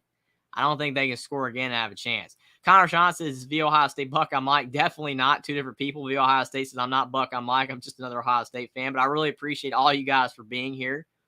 Thank you so much. It's been an awesome stream. You guys have made it awesome. But Towns, he has the basketball. He does lose it, but they call a foul on Giddey. So the Thunder can't catch a break. 109.83, 7:10 to go. 96 says Nas broke his wrist and Jaden broke the hand, laughing on it. So he broke his wrist. Well, I know that he's been out longer, so I would assume maybe he's further along in his recovery, but I don't know if breaking your hand is less bad than breaking a wrist. Definitely, they'll probably update both.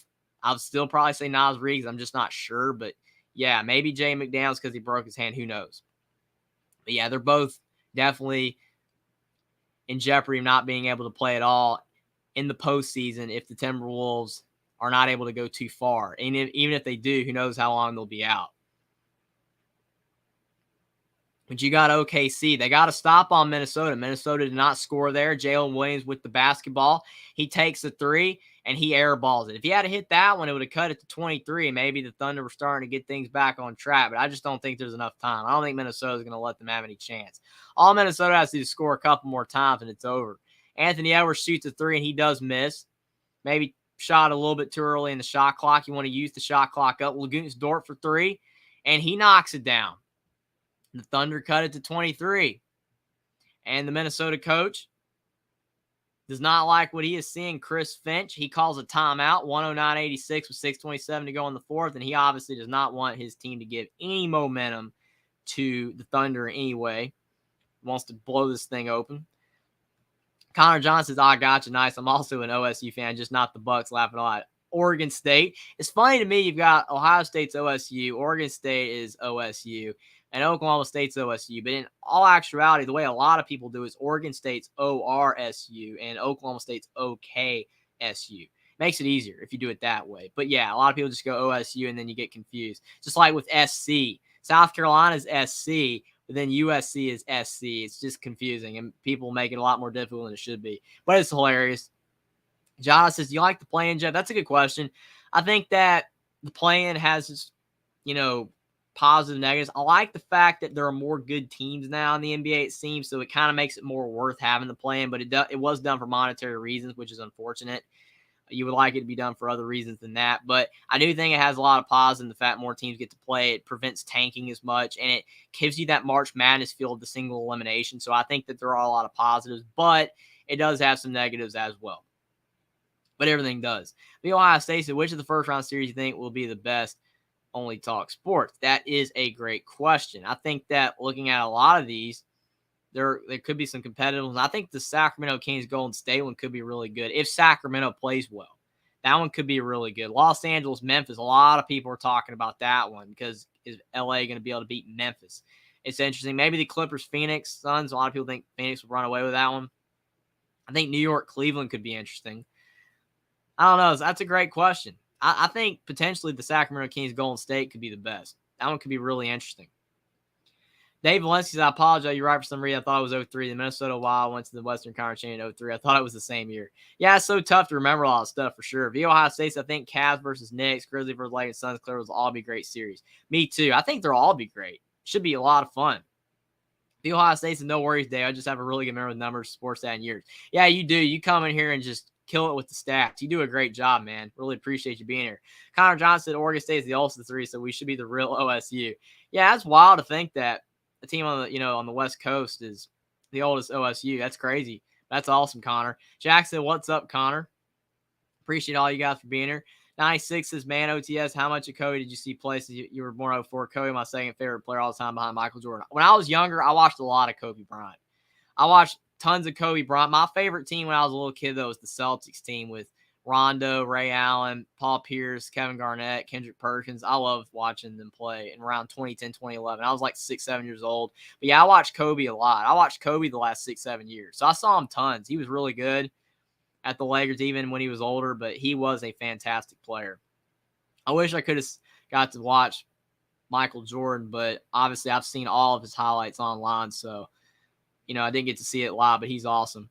96, I think the best first-round series would be the Knicks and the Cavs. It really could be. I agree with that. Jackson, I don't want to say it's over tonight for OKC, but it's over. Yeah, it's over. I don't like calling it prematurely because whenever there's a lot of time left and you call it prematurely and then the team comes back, it never looks good for you when you say it. But I have to say this game's basically over unless the only way they could come back is if it's just a complete meltdown by the Timberwolves. But, I mean, really mathematically, all they got to do is run the shot clock down every time and score like 2 or 3 more times, and it's over. There just isn't enough time. Mike Conley with the basketball, 6:10 to go in the fourth. He swings to Kyle Anderson. It's over to Anthony Edwards, who's had a much better game with 19 points in this one. Anthony Edwards is driving into the lane. He kicks in the corner to Mike Conley for 3, and Conley's 3 is off. So the Thunder getting a couple of misses from Minnesota, down by 23. Lagoons Dort with the basketball to Josh Giddey, and Giddey's 3 is off. That'd have been a big make for the Thunder to cut it to 20. But it's off.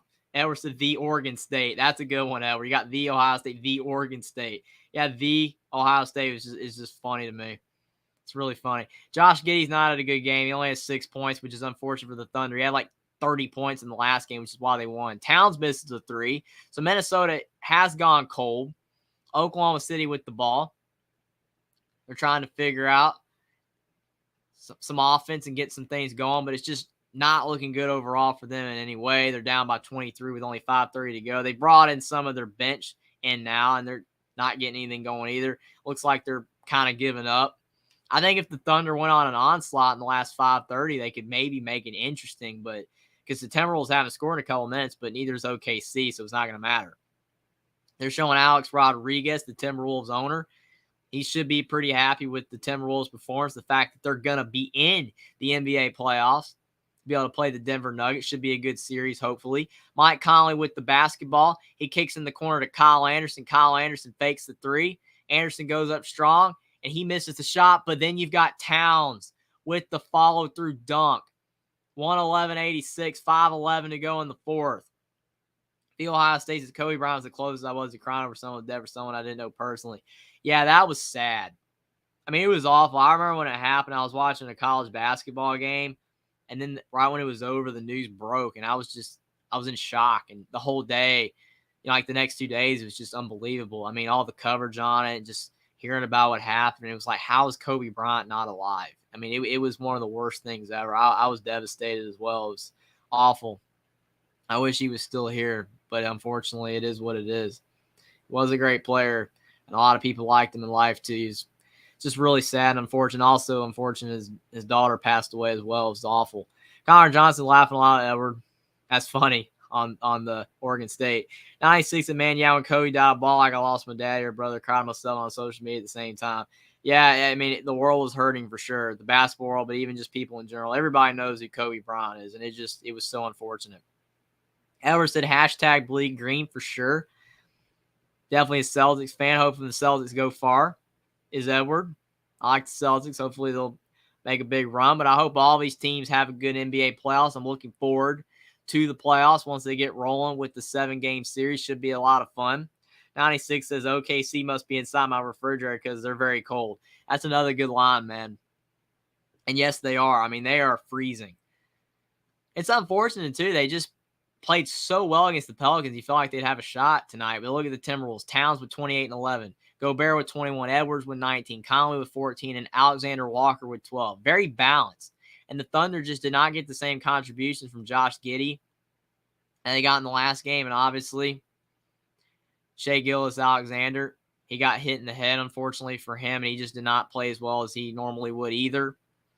The whole roster just didn't play as well. Lagoons Dort didn't have as good of a game either. Just the whole team played poor, unfortunately, for the most part, especially on the defensive end. And they're taking most of their players out. It's 111-88. The Thunder just scored a 2. But Minnesota, they're in cruise control here with 4:40 to go in the fourth. The Timberwolves have 27 assists. The Thunder have 17 assists, 15 turnovers for OKC, 13 for Minnesota. Edwards misses a 3. But the starters are still in for Minnesota for the most part. Most of them, and a lot of the Thunder players are out. I understand they're down by a lot. Try to give them some experience. Taurean Prince for 3. He misses. The Thunder with the board. 4:10 to go in the fourth.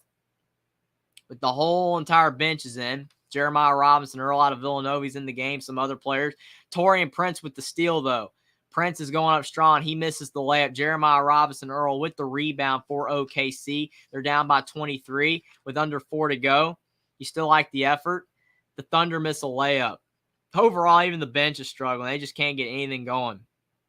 And now there's a timeout, I think, by the Timberwolves. It's always funny when you're at the end of games, though, and it's over, the amount of timeouts that are called by teams. It's like the game's over, you can just run out the clock, no big deal. But it's like, oh, we got to call a timeout and, get some more players in. It's just funny. Edwards said tomorrow is going to be a good day. I get to watch the Clemson spring game and right after watch the Celtics beat the Hawks. Yeah, more likely you think the Celtics would, but you never know. The Hawks can make it competitive, but the Celtics should win if they play well. And yeah, the Clemson spring game. A lot of the spring games are happening tomorrow. It's pretty cool. The Ohio State said, I'll watch bits and pieces of games tomorrow. First round of playoffs are fun because there's so many games on weekends and even on weeknights. Yeah, you get to watch so many games. I should definitely be covering a lot more of these playoff games. I'm looking forward to doing that. The Ohio State said the first round of the NBA playoffs isn't as high as the first round of the NCAA tournament. I still enjoy the first round of the NBA playoffs. Yeah, it's because of the fact of the single elimination. You don't have that in the NBA. And obviously, a lot of the games aren't as competitive. A lot of the series, because of the fact you have the 8 and the 1. Some of them aren't very competitive. But once you get closer to the end, it's really fun. But yeah, the NCAA tournament's awesome. The Ohio State said, I just want to see good competitive first round series. Hopefully there are. And they're showing the 04 West semis with the Timberwolves beating Sacramento. Man, that was a long time ago. Kevin Garnett with the Timberwolves way before he was with the Celtics. Kevin Garnett was such a good player. 96 is how will you decide which games to prioritize that comes to so many games are coming? That's a great question, 96. I'm going to have to figure out my schedule, but I do think that I'm probably going to have to try to switch it up. I'll probably try to do some Eastern Conference ones, some Western Conference ones, try to at least do a game or two of every single series somehow. Like mix it up, just do like one game of one and then one game of the other. If not, if my schedule don't work, there might be some repeats, but I'm going to try to do the games that I'll have time to do. I'll try to potentially, I don't know if I'll be able to do every single day, but I will try. But I really appreciate you guys being here for these streams. It makes it worth it, and I really appreciate it. You guys are awesome. You guys are the reason this is worth doing. I appreciate it so much. But I will definitely try to do as many games as possible, and hopefully you guys will be there. But I really appreciate you guys being here for tonight. That's awesome. You guys are awesome. 111-88, 3:10 to go in the fourth, and both teams have just gone cold. You can tell they're just taking practice shots at this point. And Minnesota hits another 3. It's 114-88. You see the Timberwolves bench. They're happy and they're ready for this game to end so they can celebrate. 114-88. The Thunder shoot a 3, and I think there might be a foul, which another funny thing about end of games besides the timeouts is the fouls. It's always funny. You see fouls at the end of these games. It's like it's over with. You don't even have to foul, but you're just making it worse on yourself with more points given up. The Ohio State said you should do a picks video of each series of the playoffs only tell sport. That's a good idea. I don't know. It's definitely a lot of work to do them all. I'll have to figure it out maybe toward the end.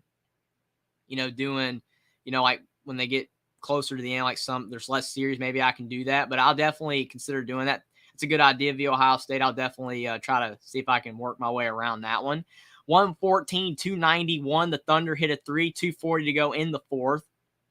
Austin Rivers is into the game for the Timberwolves out of Duke. He's definitely had an interesting NBA career. He's played a lot at times, but he hasn't at other times. But the Timberwolves score again, 116-91. The deep bench is in for both teams. The Thunder score on the other end, 116-93. Can the Thunder get to 100? But man, the Timberwolves blew this thing open. They played so well in the second half. They played well in the first half, and then they really blew it open in the third quarter. Towns, the way he played, set the tone, and then Edwards started getting going. And the Timberwolves will now face the Nuggets. They played great. Josh says, Joe, what do you think the buyout of the Timberwolves? I think the Timberwolves have played great. But I think, to your point about the buyout, I don't think they should go anywhere. I think they should stay where they're at. I think that they have a good fan base. They have a lot of fan support. I think they should stay there. Dave said after the first phase, the Minnesota Timberwolves was about to move to Memphis. The league said no. Yeah, I'd keep it. I would keep it at the Timberwolves. It is what it is with the Seattle Supersonics. I really like the Seattle Supersonics, but they moved because they said the building wasn't the best or whatever. They didn't want to lease it still, and the fan support wasn't good enough. I think the Timberwolves have pretty good fan support. Obviously, it's not the Celtics, but it's not bad. 118-93. Austin Rivers is driving for the Timberwolves. He loses the ball out of bounds. It's Oklahoma City ball, but all of this is window dressing. It's just 127 to go in the fourth, and Minnesota's going to win. 96, there's a lot of people covering NBA Live Game Street. You're one of the best doing full game coverage, laughing aloud. I appreciate that. Definitely, I know a lot of people do it. It's awesome to do. It's very fun to cover games, but I really appreciate the compliment. 96, I'm glad you, of all the streams, want to hang out and watch the game with me. I really appreciate that. Your comments are awesome as well. You make these streams very fun. I really appreciate all your guys' support. 118-93. 1 to go in the fourth. Austin Rivers gets it down low to Minot. And Minot, he's not able to score, but I think there's another foul. Oklahoma City's fouling with a minute to go, and they're down 25. 96, so which team or teams do y'all think will get swept out of the playoffs in round one? Swept? That's a great question. I think that you look at maybe the Celtics, Hawks. If the Celtics play as well as they can at times, I think that's a series that could be swept. I think you look at, the Bucks. I think the Bucks could sweep potentially.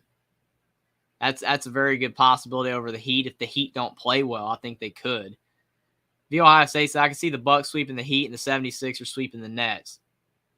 And he says in the West, I don't see any first-round sweeps. Yeah, like I said, I think it's possible that the Bucks could sweep the Heat. It's very possible. Maybe the Celtics. But, yeah, the West, doesn't seem like there's just too many really good teams in that side of the conference to have sweeps.